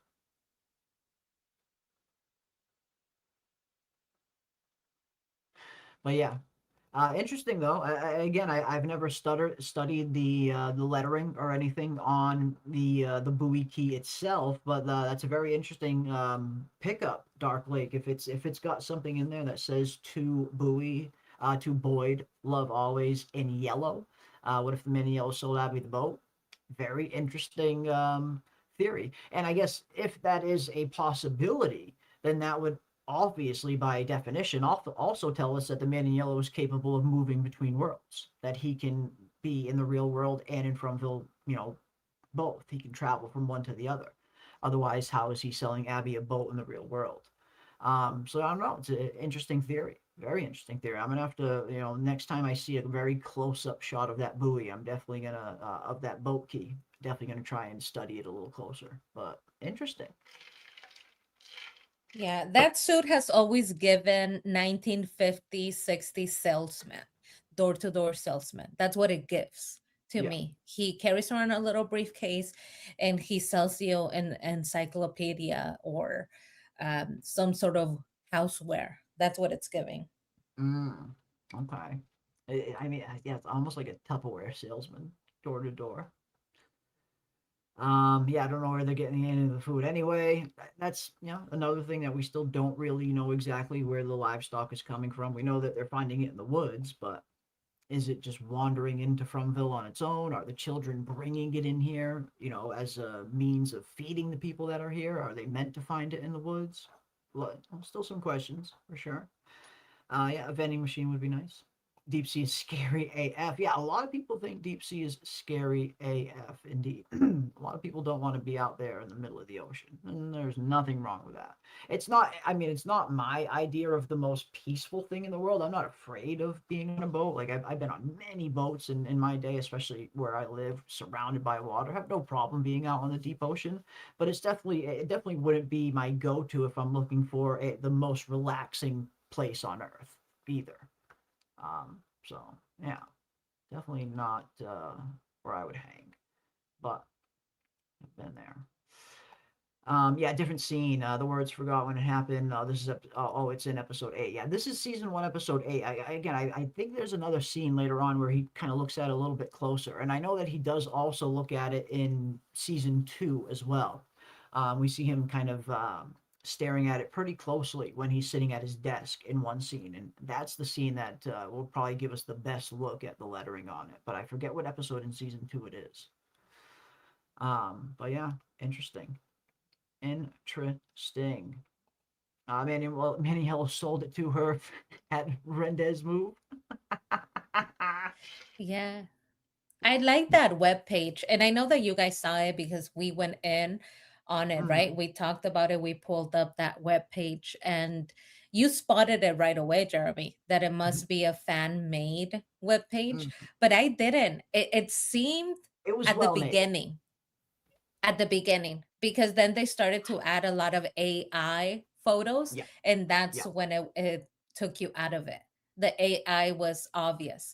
But at the beginning, I was like, oh, that's kind of, an interesting theory that he's been using this company as an order to get people, into Fromville. Now we know that that's not necessary. He doesn't need a company or any other thing to get people into Fromville, that because it's not him who's getting these people in there. It's actually the children. The entire other team is the one that's bringing people in, not the men in yellow. So now that we know that, we could let go of that theory. But I know that a lot of people were, pinpointing the entity in yellow as the one that gets those people in there, that he is somehow picking them and Yeah. punishing them. But it's the children. Mm-hmm. The children are the ones that are calling out, and some people hear them, and that's why they're there. Yeah. So it's the complete opposite, the other team that's getting these people in there. Literally the exact opposite, and that's what makes it so crazy. I think that's what made that reveal so interesting, that it's not some evil force that is pulling people in here, trapping them in this hellhole for some game or to be pieces on the board or anything like that. There might be things here manipulating people once they already arrive and trying to use them as pieces on the board. But originally, yeah, it's the children pulling people in here in hopes of getting rescued. They're calling out to anyone that could potentially hear them because they want to be saved. So that was a very interesting reveal. I thought that it's actually the children bringing people in here. Definitely changes the whole kind of perspective of the show, at least to a certain extent. At least to a certain extent. I can't tell if Sophia is the man in yellow pretending to be a teenage girl, or if the man in yellow fully transforms into Sophia. And we talked a little bit about this in our last stream as well, but for me, I feel like it wasn't super definitive in terms of you know, at times it just felt like they were two totally different characters, Sophia and the Man in Yellow. It didn't really feel like it was one entity playing two different disguises. It more felt like it was just two totally different characters at times. And I think maybe, you know, a little collaboration probably creatively could have benefited just a little bit. Apparently, you know, they kind of just both did their own performance and interpretation of the Man in Yellow version that they were playing. Again, it's two different versions of the character, but it should still feel like two different versions of the same character. And at times, it felt like two different characters for me.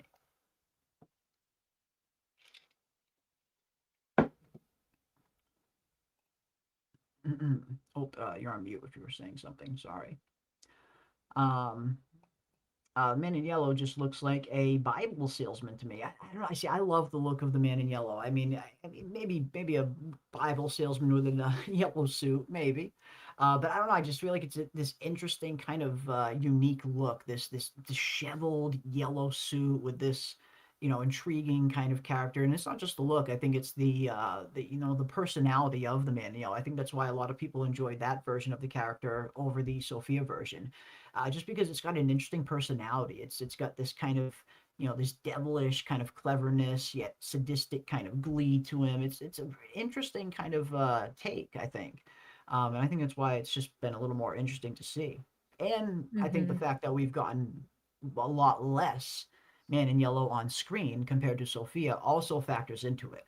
I think getting so much Sophia on screen every single episode, after a while you kind of just get used to it. And maybe the same thing would happen with the Man in Yellow, where if we saw him on screen every single episode for tons of screen time, it would lose a little bit of its effect. And maybe, you know, using the Man in Yellow sparingly has definitely at least, you know, the Man in Yellow's character has at least benefited in that regard, in terms of being used sparingly, where every time we see him, it still has that like profound feeling when we see him on screen. But yeah, I'm definitely hoping for more Man in Yellow in season 5 and less Sophia. Yeah, I think there's a paradox there with the character of the man in yellow, Yeah. because what I have come down to, because I'm trying to pinpoint what is it, right? It's a messy elegance about him. And it doesn't make sense, right? Because how can something be elegant and messy, elegantly messy? But he is. The man in yellow looks a mess, right? He is cruel at times, right? He slashes Jem's throat, but then he has these elegant moves, like grabbing Tabitha's hand, kissing her hand, behaving like a gentleman. Yeah. Well, he's also being very messy. There's Yeah. this messy elegance that he carries himself with. And while we know that Sophia is acting, He's controlled chaos. when Sophia is not in character of trying to fool people, you should see that messy elegance that Mhm. seems to be how he operates, but you don't. That's why there's no connection there. She's more like playing the naive girl who is having fun at everybody's expense, but she never goes back into who is he at base. Yeah. What is the Mhm. base of the entity in yellow? Because there has to be a base that unites both of them, something that is consistent with both characters when they're alone. And we don't have that. We don't have that consistent thing, the core of who he is. Yes, That he's mixed acting. I know that a feel. lot of people give her a pass by saying, well, it's an old man acting like a young girl. When he's in front of others, he's acting. But there has to be a base level of who this entity is when they are alone, changing in the woods from one character to the other, like we've seen the man in yellow. In Mhm. his room, like we see Sophia, there should be a base character there, and there isn't. Mhm. Yeah. Yeah, again, I think that's just, at times it just makes it feel like it's two different characters instead of one entity playing two different disguises. At times, if you know, they can feel like similar characters when Sophia has some more of her sadistic moments, but they're few and far between in terms of like a consistent basis, like you were saying, PM. But yeah, I don't know. I guess we'll see. I guess we'll see what's going to happen in the final season, how much of each of these iterations of this character will we get. Um, we'll see. Boy and White could be picking him because he was able to let Tabitha leave. Maybe he can let everyone go home whenever he wants, but he wants them to stay and break the curse. I mean, the Boy in White definitely seems like he's very firmly on the side of the children. And yes, he did push Tabitha into the real world, which does kind of make you think does at least give the impression, anyway, that he has some degree of, maybe opening some kind of doorway in between the real world and Fromville. Yeah, I mean, I think it's a possibility that maybe the Boy in White could be doing it at the children's behest, maybe. But I like the idea of the children kind of just like subconsciously doing it, just, crying out for help. And their crying out for help just manifests in the way where it just naturally pulls people in, almost like a siren song in a similar way. I like the idea of it coming directly from the children. But no, we do have at least evidence that the Boy in White is capable of sending people to the real world, so it's very much a possibility. I wonder if there's a time limit. I wonder because there seems to be rules and regulations, okay? Yes. So could it be that he can temporarily send them away? We know that Tabitha is at the core of who's supposed to do this ritual in order to undo from. It has to be, she tells us it has to be her and Jade, nobody else, at the core of the ritual. So could it be that momentarily he's able to send her away because he knows I can kick you out as much as I want out of this tower? It's always going to bring you back because you're always supposed to be here. You are the main character. So it could have been that he knew he could kick her out, but she would come back Get pulled back in. because she And was always going to.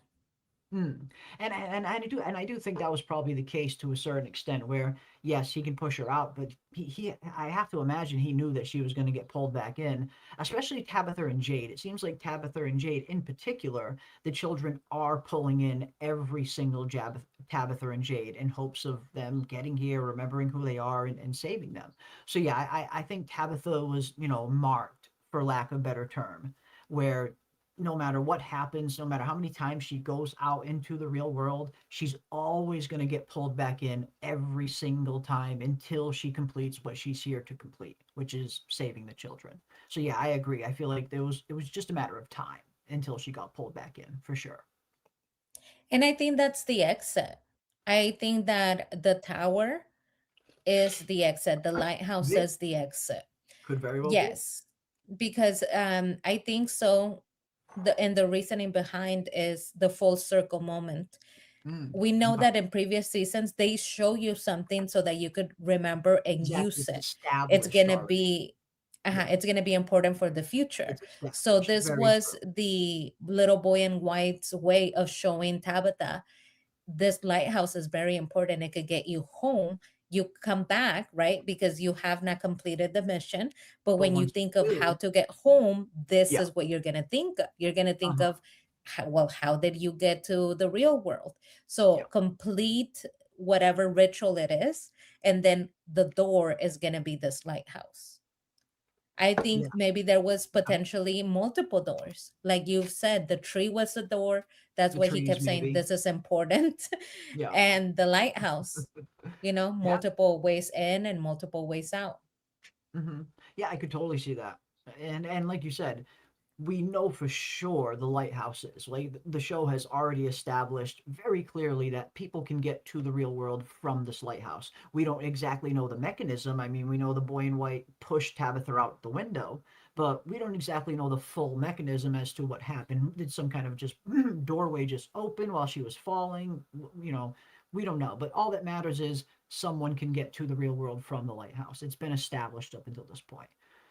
So yeah, no, I could totally see that being the case, that once they actually finish their quest and complete what they are meant to do, which is save the children, then they can actually leave without fear of being pulled back in.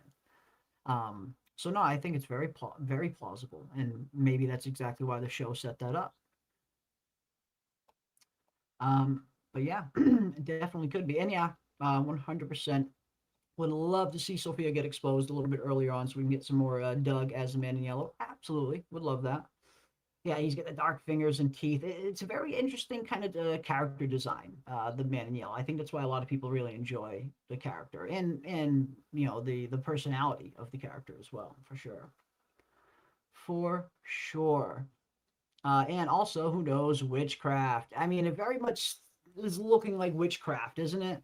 At least some sort of magic. We're seeing that this Man in Yellow slash Sophia character very much is relying on spells, on ingredients, on incantations, on drawing on just natural forces of the earth, of nature. And yeah, seems to be pretty adept at it as well. Seems to be pretty good at it. Let's see what else we got. Oh, we got Blazing One for $10. Thank you so much, Blazing One. Very much appreciate you, my friend. I don't think the children can be saved. There's the line of dialogue, you can't save dead things. More likely, some ritual needs a completion, a remembrance. Even Fatima says, remember me. And that's kind of more along the line where I think that save the children, quote unquote, means. I don't think they can actually save these children, bring them back to life, or anything like that. I feel like, again, like you said, these children are dead. I always thought that save the children meant more of saving their souls, putting them to rest, letting them move on, giving them whatever kind of ritual, whatever kind of burial, whatever kind of remembrance, whatever they need in order for them to finally find peace. Because it seems like they're in this tormented in between state, stuck in Fromville, dead, but very much kind of stuck in this horrible state.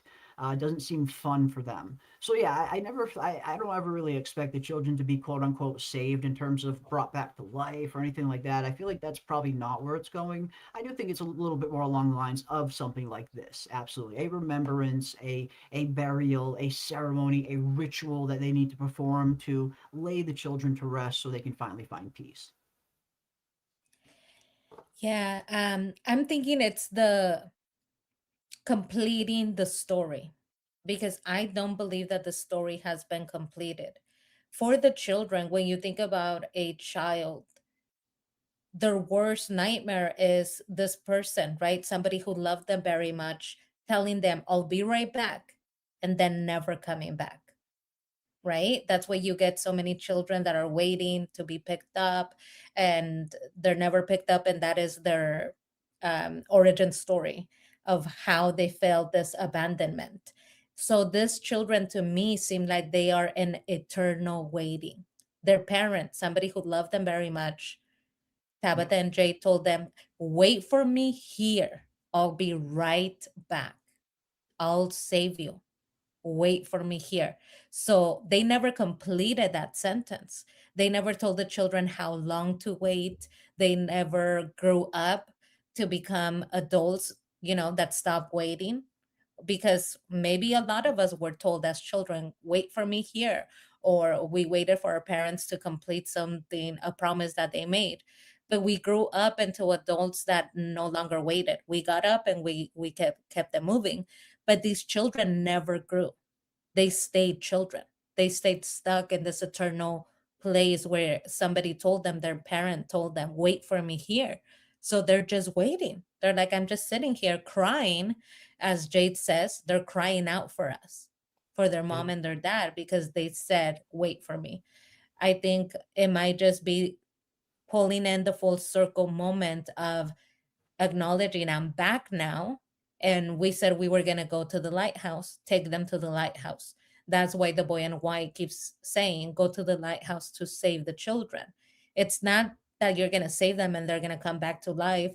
It's that you're going to take away that eternal waiting. Yeah, you're going to complete it. So there's not going to be a need for them to wait because you picked them up and you took them where you promised them you would, which I believe is the lighthouse. Yeah, they need a proper putting to rest, so they can finally move on. So they're not just in this kind of tormented state that they seem to be stuck in. But in terms of like actually coming back to life, no, I never had a feeling that was going to be like the ending, and that's why the whole story walking thing is interesting. I'm very much looking forward to seeing how they're going to use the story walking, in the ending, because again, you don't introduce something like that into a story this late in the game unless you have a pretty specific kind of use that you're going to use it for. But I never had a feeling it was going to be something as simple as Julie going back in time and stopping the sacrifice from happening and the children never get killed. I just feel like that's just too easy. It's just like hitting the reset button. It's a very lazy form of writing, just in my opinion personally. But yeah, I've always had the feeling it's going to be a little along those lines. Like you're saying, Blaze, and like you're saying, PM, it's something that needs to be completed. The children need to be put to rest, not like actually saved. I didn't really Yeah, just I talk think either. about Mm, a daycare. If you happen to have children, anybody in the chat, or small siblings, nieces, nephews, whatever it is, when you tell a child, you drop off a child somewhere and you tell them to wait for you, they will be waiting for you. So not picking them up, that is not acceptable, not in a child's world. Dropping them off at daycare, school, and telling them, I'll be right back to pick you up at whatever time, 5, 6 p.m., they're waiting for you. And that's what these children have been living in. So I think when you're yeah. talking about making it right, appeasing these children, to me, what that looks like is Tabitha and Jade accepting that they dropped them off there, that they told them to wait for them, picking Mm, them up, they have their bones, and taking them to the tower where they said, we're going to meet there, we're going to go there, and everything's going to be okay. So they picked them up, right? They picked up the bones. They had not done that. In all of their attempts and true. from, they Very true. never picked up the bones. So they symbolically picked up the children. They have them. She has her daughter's skull. She has the children's bones, their remains. Now that you pick them up, you have to take them to where you promised them they would rest, which I think is the lighthouse. And that requires acknowledgement. That's why Tabitha picked up the skull and remembered the little girl that they had with a smile on her face, Yeah. saying, you remember me. I'm happy. That's kind of what I got from that interaction, that the little girl was playing with her because she already looked like the ghoulish child. But it was almost like saying, thank you, it's me. You remember me now, Remember right? me. Yeah, on Kui me. Yeah, because I mean, I could understand that from a child's perspective. You're going to be On upset if your Kui. mom keeps denying you, if she just keeps Yeah. saying no. This is not, Yeah. but that was the first time that Tabitha said this was our daughter, and she This was our finally daughter. just stopped. Yeah. No, yeah, And the little 100%. girl gave her a vision of herself smiling and reaching Hmm. out her hand, saying, Yeah. finally, finally you acknowledge me. You're finally remembering. You're finally seeing me. You're finally seeing your daughter. Yeah, again, it's we see Tabitha just always running away, and maybe that was going to be the first step in her starting to embrace some of these things. Maybe holding her daughter's bones in her hand, maybe that was the wake up call Tabitha really needed in order to stop running away from this stuff, to stop having the instinct to suppress it and be afraid of it, to actually start embracing it now. Maybe we will see Tabitha have a different approach in this final season because of that moment. That's an eye-opening moment, or at least it should be for a character. Yeah, she needs to But yeah, stop denying it. And no, like Ramsey is saying in here, you got to follow through. It hurts their little hearts. And gotta imagine follow through. how hurt these children are, that on top of the fact that they trusted their community, their parents, Yeah, they were sacrificed by them. And then the people that they did believe in, that said that they loved them, told them, wait for me here. And once they come back, Tabitha does nothing but scream in your face, no, no, no. Yeah, that would hurt your little heart. Of course it would. And mm, when we look back, now that we know the story, when we look back at the Ankui child, when they gather and she fixes her little dress and she kneels down to say like, hey, do you remember us now? I yeah, don't believe that she expected to be screamed at in the face like no, and for her yeah. mom to run away. She's been waiting for a very long time. She probably expected a hug, a hello, an Something, embrace. yeah, something other than screaming and running in the other direction. Mm, Literally anything but that would have been more mhm. acceptable. She probably literally has the worst reaction she could have had at least for a child to see. And again, this has been a couple of seasons now, and not just a couple of seasons, but many other cycles that led up to this one of these children trying to reach out to all of these Tabithas, trying to reach out to all of these, even maybe even Jades to certain extents, but more so Tabitha, it seems. And yeah, it seems like it's just Tabitha. It's taken Tabitha a very long time to kind of evolve, I guess you could say, because she's been this way ever since she first arrived in Fromville. And that was one of the things about Tabitha's character that I feel she didn't really have a big evolutionary journey like Jade did. Like when Jade arrives here, he's a totally different character when he first shows up in Fromville. He's rash, he's abrasive, like completely different, just complete Silicon Valley kind of, douche. And we see him kind of really become, or at least throughout the process of him being here, we get to know him a little bit more, and he kind of lets those walls down. I have a feeling Jade was always this good person, but it seems like he was hiding it at the very least when he first arrived here. And slowly but surely, we start to see more and more of the real Jade. But Tabitha, just from a character standpoint, from how she behaves, how she approaches things, her problem solving, she hasn't really changed much from season 1 to who she is in season 4. She's kind of behaving and reacting to things in the exact same manner. There isn't much of an evolution there. And I am hoping that moment of her seeing, holding her daughter's bones in her hand is that moment that gets her to realize that. But yeah, I mean, it probably should have been at the end of season 3, even when she first sees her poor little Ankui daughter, fix her little dress, give her a little smile, and hopefully, getting to remember her for the first time instead of, and embracing her instead of running away. So yeah, Tabitha hasn't handled everything super well up until this point, but I am hoping that this is going to be a turning point for her, holding her daughter's bones. Yeah, and you know what? This still shot that you have here, I made a note. From season 1, they have been explaining the story to us using different characters and metaphors. Yep. So Julie's biggest problem with Tabitha is, yes, Thomas died, but you have 2 other children. Are we not enough? Yeah. And Tabitha is trying to explain to her, it doesn't matter really how many children you have. When you lose one, you're gonna feel that loss. Yeah, you're gonna feel broken. It's not that the other ones are not enough, but it's just that every child that you have is very special. It's somebody that you love. And loss is loss. Whether you have 20 other people you love, Still 10 need to other grieve. people that you love, you still lost somebody that you loved.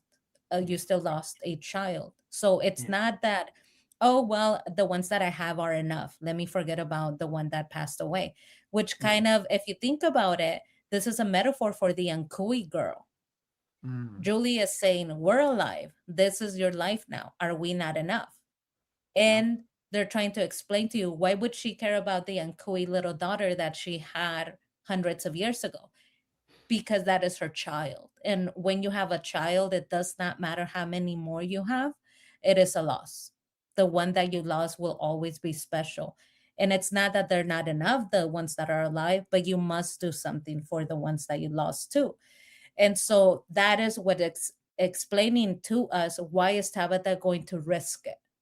Why is Tabitha going to risk making things right for this little girl when she has children that are alive?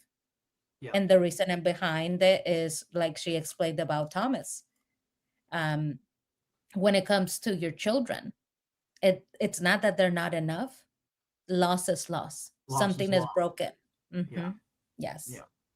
And you have to grieve no matter what. Yes, you can have other children that you still love just as much as the child that you lost, and are going to do and are going to take care of every bit as much as you would have that one that died. But you still need to give yourself that time to acknowledge that loss, to honor that loss, to grieve that loss, while also acknowledging at the same time that you do have other children. It's okay. You can do both. But yeah, no, 100% agree. Just because you have other children doesn't negate the fact that you still need to grieve. Yeah. Yeah. One more And reason from sorry, No, but no, I'm looking please. at the picture that you have up here. Yep. from Julie's point of view, because she's not a mother, in this still shot, I remember Tabitha saying, once you become a parent, you'll understand. Yes. But from her point of view, she doesn't understand. She Nope. just thinks, okay, well, one didn't work out, but he was relatively small. We are your children. You still got to. It doesn't work that way. They're not crayons. Not like, oh, you still have two crayons. Don't cry Yeah, about still got the these two I can third. use.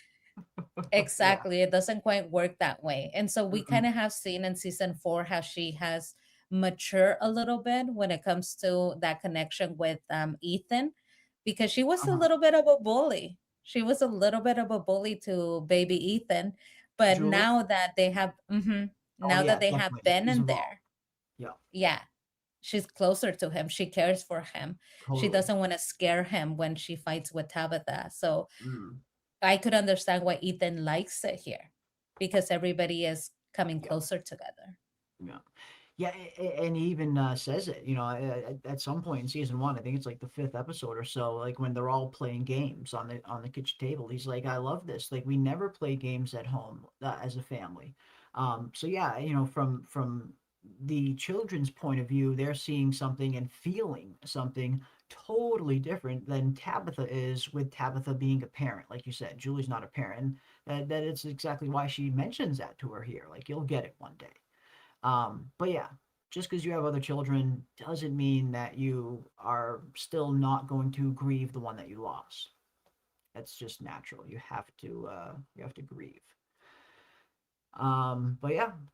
And as far as Julie goes, yeah, she's very much evolved. I think, like you said, she was a little bit of a bully, a little bit of that mean big sister, that's which is normal too.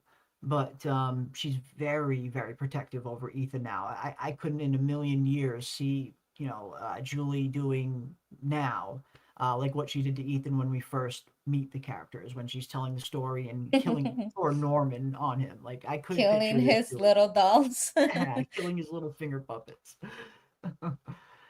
Yeah, she's come a long way. And I think she's still got a long way to go too with this whole story walking biz in this final season. Yeah. One of the things Let's see. that I liked about Julie, sorry, is No, please. now that we're talking about season 1, Julie, she was kind of a bully to Ethan, but you know who she always had a close relationship with, a protective relationship with, Jim. was her dad. Jim. Yes, Yep. because she goes right Doesn't like out, them calling him like she got teacup. some guts. Yeah, Yep. she's a strong kid, because Jim never says anything to Jade. He kind of ignores that. He says, Yep. whatever. He decides to just kind of deal with Jade at a distance. He doesn't Yeah. want to engage. But Julie doesn't like it that he's calling her that teacup. Nope. And so she confronts him. She confronts Yeah. this grown man. Don't call my dad like that. Don't you Mhm. dare call my dad teacup. And I thought, okay, even Jade said, I could respect that. This Yeah. is, you standing up for your dad. That's cute. That's sweet. Mhm. It's like he probably wouldn't have respected that coming from Jim. Like, I'll call you whatever I want. But when somebody's daughter is telling you, don't call my dad that, yeah, you got to respect that. You got I it. thought You that got was so it. cute. I think it was. I think it was a really good scene, and Jade even recognized it. He's like, "Oh, this is a daddy daughter thing. You're standing up for your old man," and he gets it. He gets it. As sarcastic and dry humored as Jade was earlier on in the season, earlier on in the series, then he still at least was able to pick up on social cues and could tell that Julie was very serious here, and this meant a lot to her, standing up for her dad and his honor and how he his image, how he's perceived and how he's treated. And yeah, I like how Jade respects it. He respects it, and he's like, fine, I won't call him Teacup anymore, but I'm gonna start calling you Sparkplug.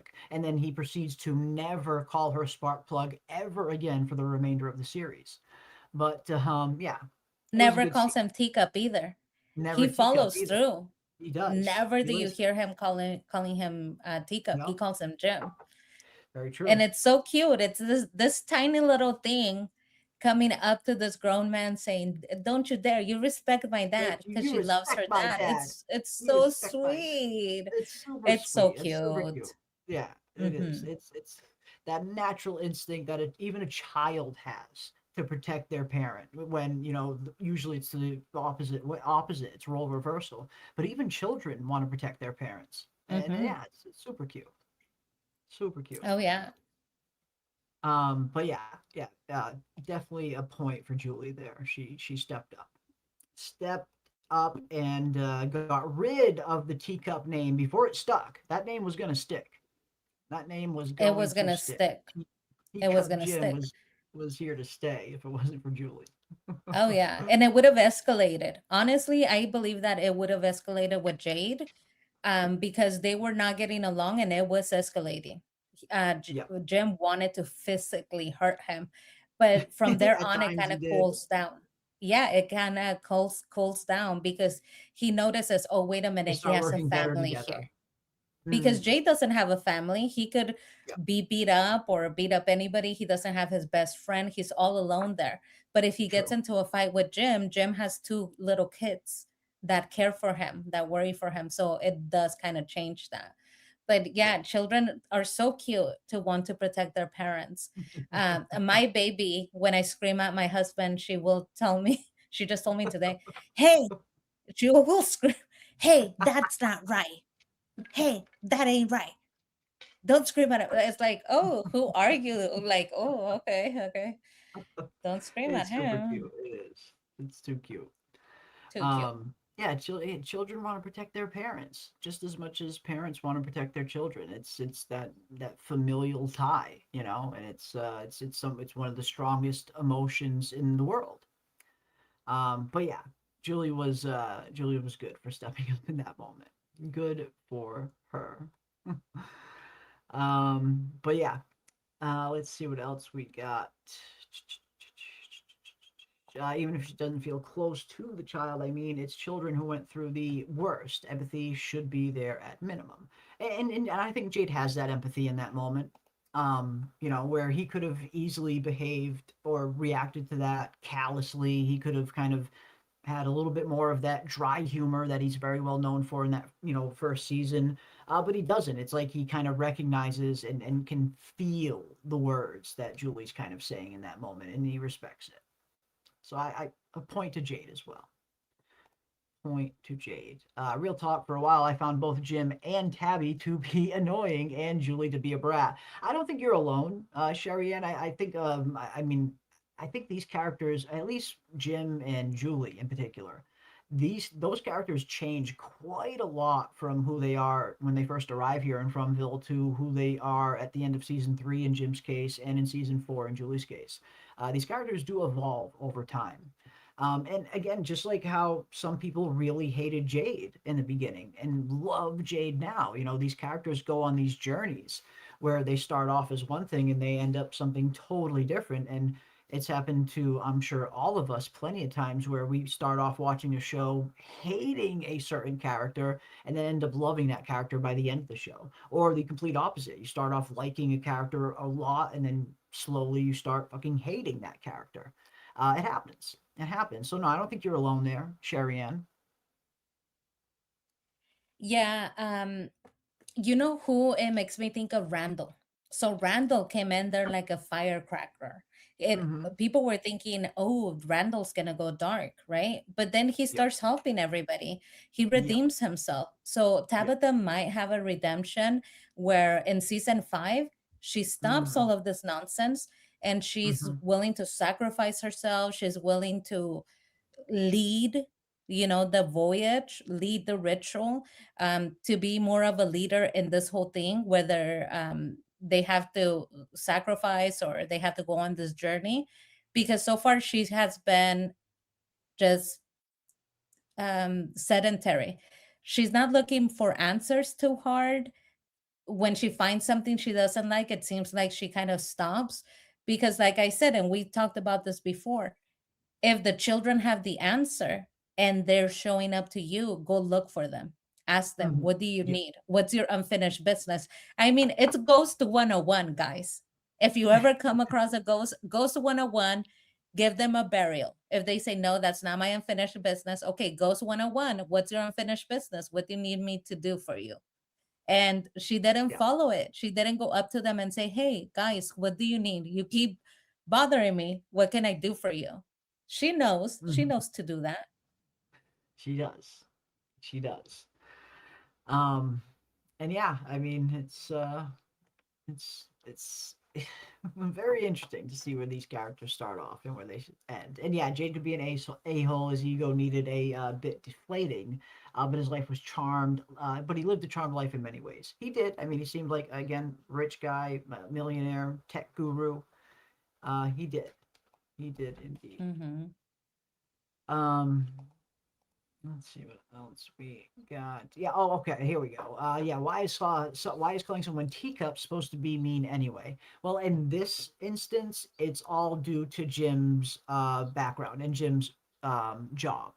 Jade at that point knows that Jim used to build roller coasters and work on theme park rides, and of course, Jade, the first ride that probably came to mind for Jade is the teacup ride. So naturally he starts calling Jim teacup to mock his profession, to mock that he just works on the teacup ride while I am building, quantum computing algorithms. It's just a way of Jade kind of to flex his, his smarts and, kind of exert over Jim that he's the smarter individual. You're just building little teacups while I'm designing, real physics shit here. So I think it was just a little jab at that, a little jab at the teacup ride. Yeah, I mean, it's a difficult career to have. I know that Jade says, I'm the smartest person in the room. So I get it. But even for the average person, other people are doing, random other things. He works on things where he says, we make the impossible seem possible. So that sounds like a cool job, to be honest with you. And the Matthews family picture where it says that they went missing, they were at an unveiling of one of his rides. There's a roller coaster in the back of the picture, and it's the whole Matthews family. So it sounds really cool to have a dad that works there and you get to go and, do the unveilings and ride the rides. Oh, hell yeah. I mean, that's the thing, to Jade, everybody's job is quote unquote lesser than. I mean, he's working on quantum computing algorithms, for crying out loud. But yeah, Jim's job is that's by no means a slouch of a job in any metric. I mean, it seems like he's an electrical engineer, a structural engineer. He knows how to build these machines. He knows how to design these machines himself. That takes smarts. That takes real engineering skills that you have to learn and go to school for and train for. So yeah, Jim is a smart individual, and I think that's showcased later on in the show, where at times when Jade can't fucking figure something out, who comes along and solves it? Fucking Jim. Like the numbers. I know, I love that. And we talked about this before, but the irony here, to Jim, everything that ever mattered was his family. He would keep bringing them up. I have a family. I'm a family man. My wife. Stop talking to my wife. So the thing that meant the most for him was being a family man, having children and a wife. And for Jade, the thing that meant the most to him was being the smartest person in the room, the one that was going to figure it out.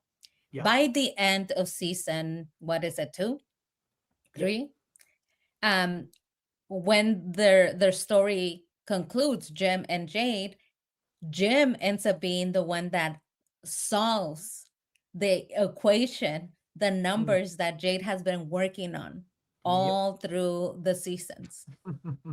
And Jade ends up with the family that Jim was trying to hold on to so tightly. Completely. And that is the irony of the whole thing. Jade ends up with the family that Jim was trying to hold on, keep it together, hold it together. That's why they're there, because he was like not going to allow the divorce to go on. He was hoping that he could fix it. Jade keeps that. But Jim goes in there and within a minute, he's like, I got the answer. It's 12. Yeah. Yeah. So It takes him 2 seconds, and again, it's you have Jade, looking at these numbers every which way, 100 different ways from Sunday, and just not quite able to figure it out. And yeah, it is kind of funny when Jade spends seasons establishing himself as the smartest person in the room, and even admitting it. Even when he's called out on it, he's like, "Yes, that is exactly what I'm doing." Um, but yeah, in this moment, we see Jim is, he's smart, a lot smarter than Jade gave him credit for, and helps him solve a vital part of the puzzle that really leads to them getting the song in the first place. Now, essentially, Jim solving this is what also ultimately leads to his death as well, though, in a certain, I mean, you look at the chain of events of the butterfly effect. And had Jade not solved the numbers problem, they never would have found the numbers. Jade never would have found out what was a song. They never would have played the song. Maybe their memories never would have came back. Maybe the man in yellow wouldn't have showed up and killed Jim. So it's this domino effect of things that just, start one after the other after the other. But no, Jade comes, Jade couldn't figure it out. Jim comes around and just solves it in 2 fucking seconds flat. And yeah, I thought that was mhm. great.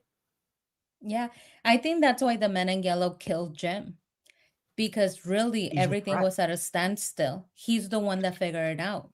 He figured out He's a that threat. it was a melody. He's a So threat. if you're solving and giving them the answer, knowledge comes at a cost. Why did you give them that answer? Now I have to Exactly. kill you. Exactly. I So can totally that is see it. exactly why he died. It wasn't necessarily to, a lot of people were thinking, oh, to hurt Tabitha, to punish her. But I think it was to punish Jim. I think it was to both. I mean, both. Yeah, I could easily see He both, but gave them the definitely, answer. Without him yeah, participating, they yeah. wouldn't have gotten that far. Jim was an asset. Jim, I think the man in yellow noticed that Jim was a massive asset, a lot bigger asset than Jade was giving him credit for. And yeah, he took him off the board. It's something that Tabitha won't have to lean on, yes, but it's also one less really, really smart person in town that was really helping you solve a lot of shit. Hmm. So yeah, it's knowledge comes at a cost, right? Knowledge comes at a cost. And Jim was the one who technically uncovered the knowledge. So maybe that's why the cost was his. Um, but yeah.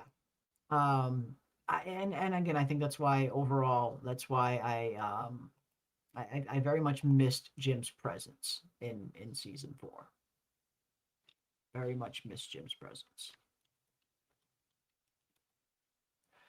Um, but yeah, season 1, episode 8, good episode, really fun rewatch. I love going back and rewatching these season 1 episodes and kind of tying it into stuff that we're seeing in season 4 and for season 5 predictions and so on and so forth. But yeah, man, 2 episodes left now, guys. We are approaching the final 2 episodes in season 1. And these last 2 are really, really good. Again, every single freaking episode in season 1 really is a great episode. There isn't, I can't really think of one episode in season 1 that I can point to and say, okay, that one's definitively weaker than the rest of them. Like, every episode in this first season is just fucking good, one after the other. Um, but that's just my opinion. I'm sure not everybody shares it, and that's totally cool. Many else spoke to Jim like he knew things. Your wife shouldn't be digging that hole, Jim. Again, another very good point, Anna. Yes, the man in yellow has been observing all of this right from the very beginning. So the man in yellow knows it was Jim, it was Jim who wanted to build this radio tower. It was Jim who's coming up with all these ideas that this might be an experiment and this and theorizing, actually trying to problem solve this place. The man in yellow knows all of this. He has seen all of this. So again, I think all of it could just play into, even more reason why he wanted to take Jim off the board. Jim was an asset. Jim was a smart individual. Jim was helping them figure shit out. So yeah, good old Jim. And yeah, he was in the way pretty much. Good old Jim is in the way. Does that make Tabitha Lady Teacup or Mrs. Teacup? I suppose. I suppose it does. I suppose it does. But yeah, I just miss Jim in season 4. I just felt his I felt the lack of his presence. But I don't know. I guess we'll see. Are we going to get more Ghost Jim? One thing that we did kind of get, at the beginning of season 4, not long after Jim dies, he's already kind of showing back up to Ethan, talking about, I need you to find the Lake of Tears. And then poof, gone. We don't see him again for the rest of the season, which I do think was a little bit of a disappointment. I was hoping that if this whole Ethan, dead Jim, Lake of Tears story is going to go somewhere, um I thought, all right, we should at least touch in, like we should at least get one more appearance of this quote unquote ghost Jim, or I don't really think, I still don't think it was actually really Jim. um but yeah, it was a little disappointing. It was a little disappointing. It was a little disappointing that we didn't get at least one more appearance of, again, fake hair Jim at that point as well. That was one thing about Jim. He had a pretty good head of hair. And then you see the Jim in season 4. At that point, the actor Ian Bailey had cut off all of his hair. His hair is super short now, so they had to put on a wig. And again, it's not as bad as Julie's wig, to be certain. Definitely not as bad as Julie's wig, but it's not great either. It is definitely not great either.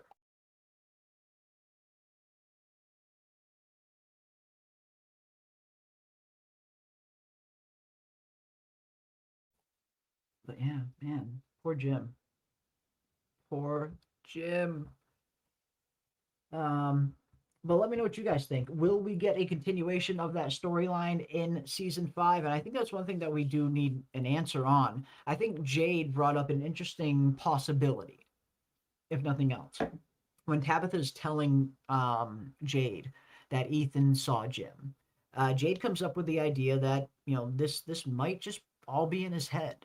This is a young kid that just lost his father in a very traumatic and sudden way. I think it makes perfect sense that he would be kind of coming up with these reasons as to why his father died, to try and make sense out of it, with this whole Lake of Tears thing. And I thought that was an interesting aspect to, the possibility that Ethan seeing Jim was just psychological. It was just a psychological episode that Ethan was having, a way for him to kind of deal with his grief and his trauma, and it wasn't really Jim. But then again, the Lake of Tears seems like it's going to be a very important part of the show overall, and especially the ending. I mean, they've been hyping up and foreshadowing this Lake of Tears aspect from the very beginning of the series. So I don't know. When I see that scene, part of me wonders. I think something showed up to Ethan, but I don't think it was Jim. I don't think that was the real Jim. I think there is something that is either preying on Ethan and hoping to use him to find the Lake of Tears, or maybe Jade's theory was right and this is actually all just in his head. I feel like it's more closer to one of those two than actually being the real Jim. Because again, if the real Jim had just been killed and he comes back immediately, and the only thing he's talking about is the Lake of Tears, he's not warning Ethan about the man in yellow, he's not saying, hey, you're all in danger, like, it's just not this thing kind of stuff that Jim would say if he had a chance to talk to Ethan after death, I don't think. Anyhow, I'm right there with you. I understand the hate for Jim. Jim was key to Tabitha and Jay discovering new things, and seems to be a major difference from other cycles. I've always enjoyed the character of Jim, and I know he hasn't always been a big fan favorite, and I get that he is a character that does have flaws. He is a little bit controlling. He does hold on a little bit too tight. He has made mistakes, just like every other character. There's no perfect character or in literature, really, for that matter, anywhere, in any writing or in any form of storytelling. But yeah, I don't know. I like Jim. I always feel like Jim did try the best that he can do. That he has this huge responsibility just kind of thrust onto him, getting stuck into this place. I mean, it's one thing to get stuck here by yourself, and all you have to worry about is surviving. Just you yourself surviving every day. That's one thing. That's a whole lot easier than what Jim has to do. Jim landed here with an entire family, 3 other lives that he is directly responsible for, or feels directly responsible for keeping safe. And that's a huge task in a place like this, to try and be 3 places at once, keeping an eye on everything. And I think that's why we see Jim try to be a little too controlling at times, because he's just trying so hard to keep his family safe. But it has always come from a good place, I thought, and I've always enjoyed the character of Jim. And yeah, he's had some bonehead ideas, but he's also had some really good ideas. He's been the difference maker at times for Jade and Tabitha actually finding shit out. Like, Jim has been incredibly valuable. And again, I think, like we were saying just a few minutes ago, I think that's a big reason why the Man in Yellow took him out, because he was an asset. He was a massive asset to Jade and Tabitha. I think Jim off the board, Jade and Tabitha have a less likely chance of solving everything, or at the very least, they have a much better chance of solving everything with Jim alive. So yeah, you take him off the board, you take away an asset for them, you take away a tool that they don't have at their disposal anymore. But yeah, R.I.P. Jim. R.I.P. good old Jim. And yeah, you definitely got the sense of that, right, Knox? That Man in Yellow, like Jim, had his own reason to take Jim out. I think it was that. Again, I think, like, on a personal level, yeah, I think he kind of liked Jim. I think he kind of maybe respected Jim, or at least respected what Jim stood for. Like, just how hard Jim tried and how he never gave up, even right down to the last minute. Like, even when he gets his throat completely ripped out by the Man in Yellow, not once does Jim ever beg for his life. The last thing he says to the Man in Yellow is, "Fuck you." So yeah, I think there is something inside Jim that the Man in Yellow probably respected. He had to kill him. I mean, he had to take him off the board. Again, I think he was an asset that he didn't want Tabitha and Jade to have access to anymore. So he had to kind of take him out so he couldn't be useful. But yeah, I think he respected him. I think the Man in Yellow had a modicum of respect, or maybe even liked Jim a little bit. Hell, he even said as much. I liked him, I kept one of his teeth, even. So yeah, I think the Man in Yellow liked Jim.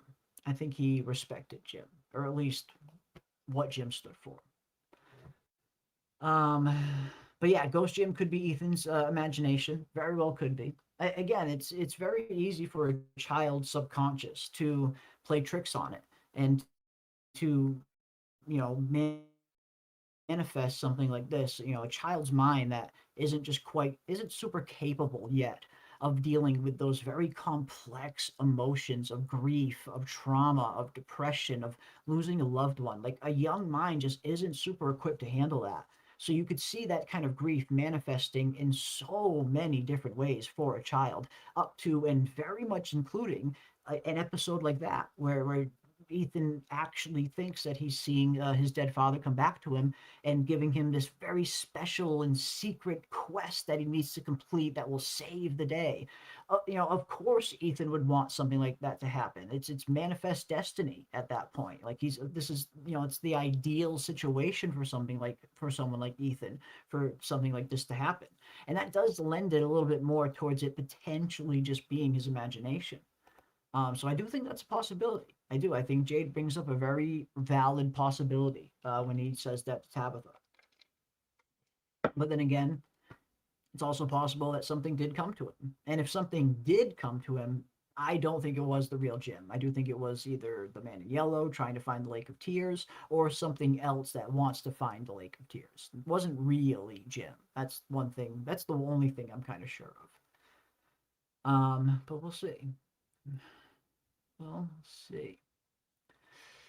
Yeah, Jim looks like Paul Rudd with long hair. He does. He fucking does. This is very true. Jim, Ian Bailey, the actor Ian Bailey, looks so fucking much like Paul Rudd. If you see Jim or Ian Bailey with shorter hair, like, he's been in other roles and he's had like super, super short hair, like the same haircut as Paul Rudd, when you see him like that, it looks even more like they look 100 legit look like they could be brothers, or even twins to a certain degree.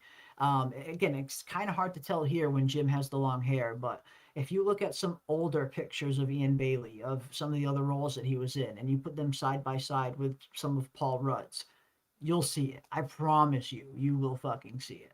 It's very, very similar for sure. They could 100% play brothers. 100%. 100%. And yeah, that's the whole, the whole poltergeisty thing, the polter Jim thing that also needs to be resolved and discovered what exactly is really going on there. Now that I do think is really Jim.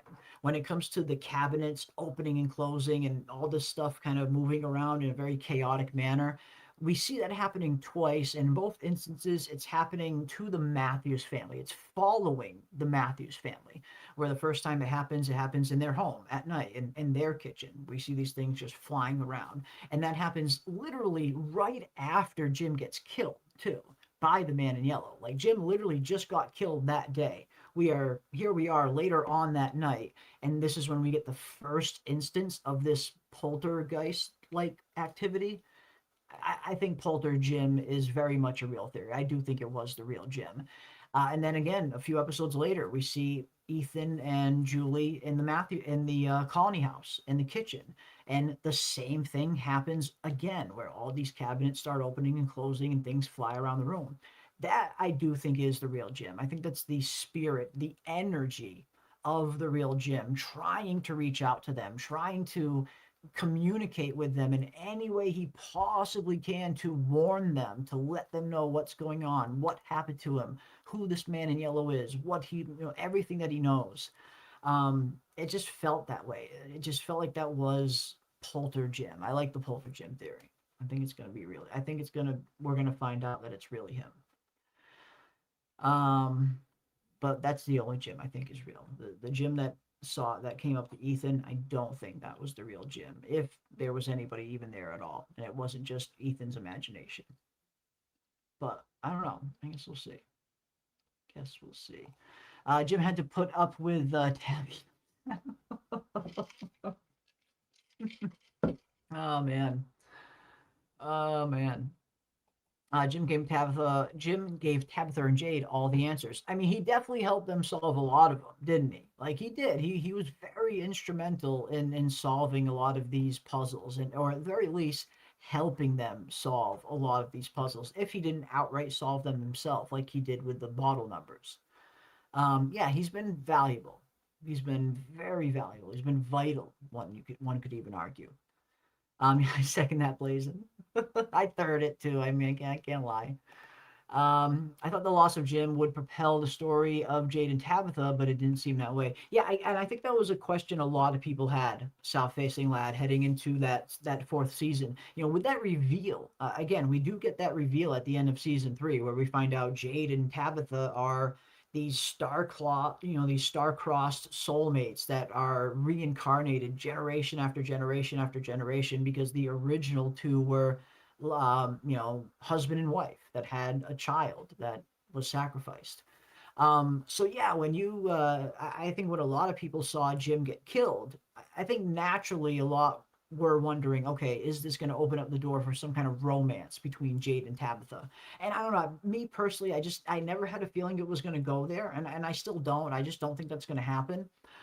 Even with Jade kind of saying some of the things that he said to Tabitha in season 4, that, oh, if I had to kind of spend, going through the centuries with anyone, I'm glad it was you.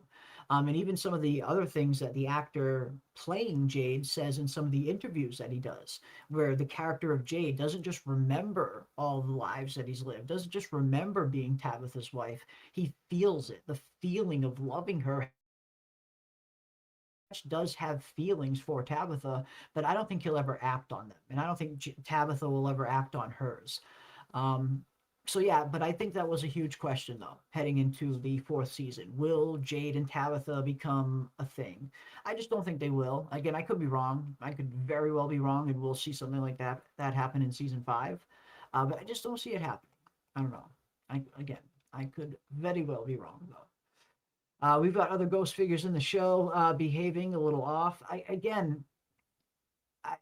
For me, it's the Polter Jim thing is the one thing that I want to see the most. Like, I have a strong feeling that really is the real Jim trying to reach out to his family, because I feel like it's no coincidence that it's following the Matthews family, this poltergeist activity happening in their house, and then happening in Colony House when the Matthews family are right there in the kitchen. It seems to be following them. So yeah, I think it's the real Jim. I think Polter Jim is a real thing. Yeah, the real Jim knows about Mayberry. Maybe. Maybe. I looked it up. I can see it, but Rudd has different jaw. Yeah, I mean, that might not be like specific to every little detail, but I mean, you can see it, right? Like they definitely look like they could easily be brothers. They have that they have a lot of similar features. Um, yeah. Again, especially when you have a nice shot of Ian with shorter hair, like closer to Paul Rudd's hairstyle. You kind of see it. You can see it.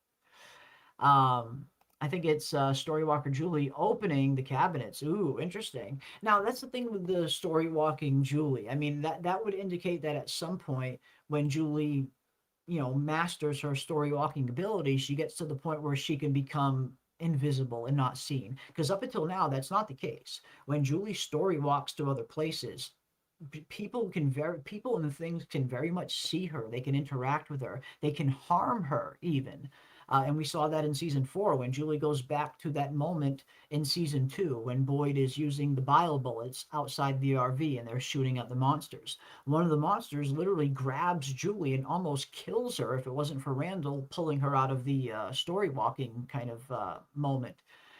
So it doesn't look like it's possible for Julie to kind of be like hidden when she's story walking. Again, unless that's an ability that she develops later on. If she gets a little bit better at her story walking and it gets to the point where she can't be seen, maybe that's a possibility. But just from, what we have now on the show up until this point, whenever Julie story walks, she's seen. So if that was her opening the cabinets, they would see her. We would see the other version of Julie there in the kitchen doing it.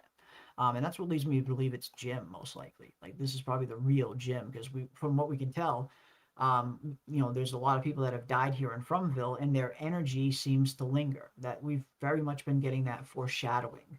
And I think that this would be an interesting way for that energy to manifest if it was trying to reach out to its family, doing everything it could to kind of communicate. I could see it kind of manifesting in this chaotic manner. But I don't know. I guess we'll see. Jaditha is a thing. A lot of people think it's going to happen. Again, I could very well be wrong. I've been wrong plenty of times. And who knows? Maybe Jade and Tabitha will become a thing. Who knows? I know a lot of people are wondering it. A lot of people are wondering it. But I don't know. I don't know. Well, and that's the thing. I don't think Jim is deliberately throwing things at his kids. I don't think Jim has any control over it. At this point, Jim is just energy. He's energy trying to reach out to his family, and it's manifesting in this chaotic way because he doesn't have control over it yet. It's not like Jim is grabbing stuff and throwing it at his kids. No, that's not what he's doing. It's just the energy is manifesting in this chaotic manner because he doesn't have control over it yet. But it's not like him like picking up stuff and actually throwing stuff at his kids. No, he would never do that. But I do think it's him. I do think it's his energy trying to reach out to his family, trying to communicate with them and tell them what happened to him, about the man in yellow, anything that he can kind of tell. I mean, Jim lived to protect his family. That's all he cared about. And I think it just makes sense that in death, that would be the only thing he cares about as well, if he's stuck here, which we do have a lot of indications that when people die here, they do get stuck here. So I think it just makes sense that this is him trying to reach out to his family to warn them, but he just doesn't have control. It's just manifesting in this very chaotic manner. But that's something that you definitely need to answer. That is one thing. Again, they set it up pretty interesting in season 4. But then it doesn't go anywhere. We don't get any payoff in terms of what's really going on there. So yeah, heading into season 5, definitely adding that to the list of things that I really hope that they answer. Again, this 5th and final season is going to be interesting, guys. It's going to be very interesting. They got a lot of stuff to get through, and I can't wait to see what this final season is going to look like. The pacing of it, the tone of it, the feel. Is something going to happen early on where it's going to create, like a certain sense of urgency for our characters, where it's some kind of ticking time clock is maybe hanging over their head, and they only have so much time left to figure everything out before Fromville implodes, for instance, was ripping out that main faraway tree, the main ball tree, which was essentially the living physical manifestation of the children's hope. Like, this is what they poured all of their hope into. This was a physical manifestation of their hopes and their strength. Ripping it out of the ground like that, I have to imagine it's going to continue to have devastating effects on Fromville in the long term. So I would love to see season 5 start off where there's like a certain sense of urgency kicks in, where something's happening, where they start to feel that they only have a certain amount of time left to figure this out before Fromville implodes, and they all implode with it, thanks to pulling out that freaking tree. But I don't know. Who knows? Who knows what season 5 is going to look like? But they got a lot to get through. That is one thing I think most of us can agree on. They have a lot of stuff to get through in season 5, and I'm looking forward to it. I am. I'm looking forward to seeing how they're going to do it. I definitely, I really want to see this show nail the ending. I feel like they've weaved such an interesting story up until this point, and with really interesting characters, even more so, that it would just be such a shame if the show didn't nail the ending. Like, and so I'm really hoping they do. I hope that they nail the ending, and this is one of those shows that we look back on years from now and we say, they did it right. They started it right and they ended it right. Not a lot of shows, really nail their ending, especially like really big, epic, kind of, very complex story plots like this. They don't always end in the most satisfying manner. So I would love that. I really hope that they nail the ending. I hope it's an ending that most of us don't expect, don't see coming, but is satisfying, but also a little bit sad at the same time, a little bit bittersweet. I'm hoping the ending's going to be. But yeah, I hope we get to look back years from now and we say, okay, From fucking did it right. During a time when not a lot of shows were doing it right, From did it and ended it right. That's what I would like to see. And yeah, this is 100% what we were kind of leaning into as well, Blazing One. 100%. That I kind of think the children created the whole town and system in that last desperate moment. And that was one thing that PM and I were discussing as well. PM thought the exact same thing, that during this ritual, or during this sacrifice, Fromville itself was also created at that very same moment. This little pocket of plane of existence, this little dimension, whatever you want to call it, was potentially also created by the children during that sacrifice night. And I think that's definitely a strong possibility for the origin of Fromville as well, for sure. But that's another thing we need to answer in season 5. What is Fromville really? How did this place come to be? How was it created, and who created it, if not the children? So yeah, we had a lot of big reveals to get through in the 5th and final season, and I'm confident. I'm confident they're going to get to at least the important ones. I feel like there's always going to be some smaller ancillary kind of little stuff that might not get answered, that isn't like super vital to the overall plot. I'm fine with that. I don't mind that at all. As long as the really big main stuff that needs to get revealed in order for the plot to get completed, that's the most important part for me. But yeah, naturally you want to see everything answered, but realistically, as long as they nail the most important stuff, we could have a really good ending on our hands. A really good ending. And speaking of endings, that is going to do it for us tonight, ladies and gentlemen. But we are getting into the final 2 episodes now. Season 1, episode 8 is in the book. So up next, we will be doing season 1, episode 9, and then on to 10. And then we will be going into either season 2 or maybe take a break before we do season 2. I don't know. We'll figure it out. But here we go, folks. Final 2 episodes of our season 1 rewatch. And again, episode 9 and 10 are really good episodes. I feel like season 1 ends on such a good freaking note. Like these final 2 episodes kind of really feel a little bit more like part 1 and part 2 of one whole. And that's one thing I always liked about the ending of season 1 of From. Like, it has that epic, like, part 1, part 2 part kind of feel to it. And yeah, I think it was a great freaking ending to a season, and I look forward to rewatching it. I have not rewatched the ending to From season 1 since season 4 has aired, so I am rewatching these things for the first time in a long time. Very, very much looking forward to it. But that is going to do it for us tonight, ladies and gentlemen. I want to give a big thank you to each and every one of you for hanging out with us on this fine, fine Saturday evening. And again, a huge thank you to everyone who sent in super chats and jewels, from Tacitus to Anna to Ray to Blazin' One. Thank you, each and every one of you. Very, very much appreciate it. And yeah, this woe goes out to you guys.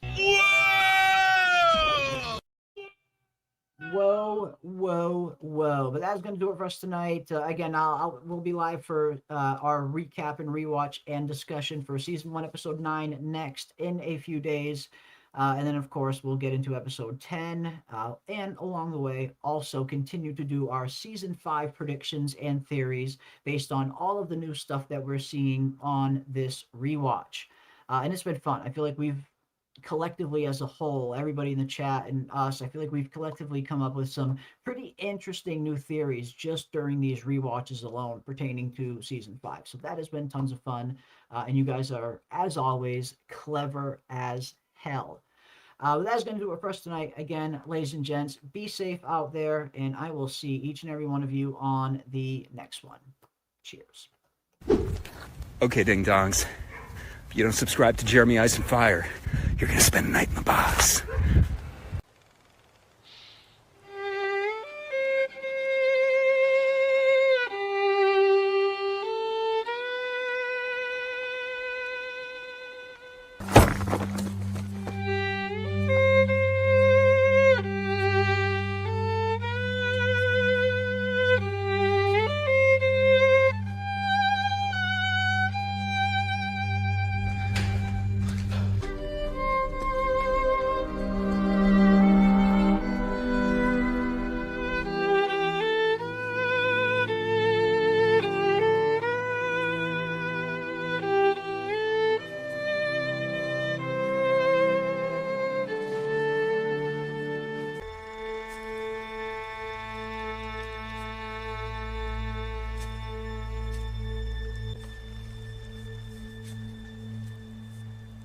Aren't Cooey.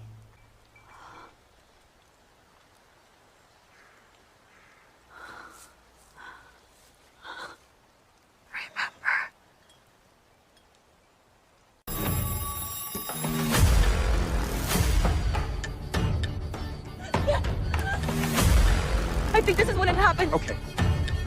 Oh my god. I did try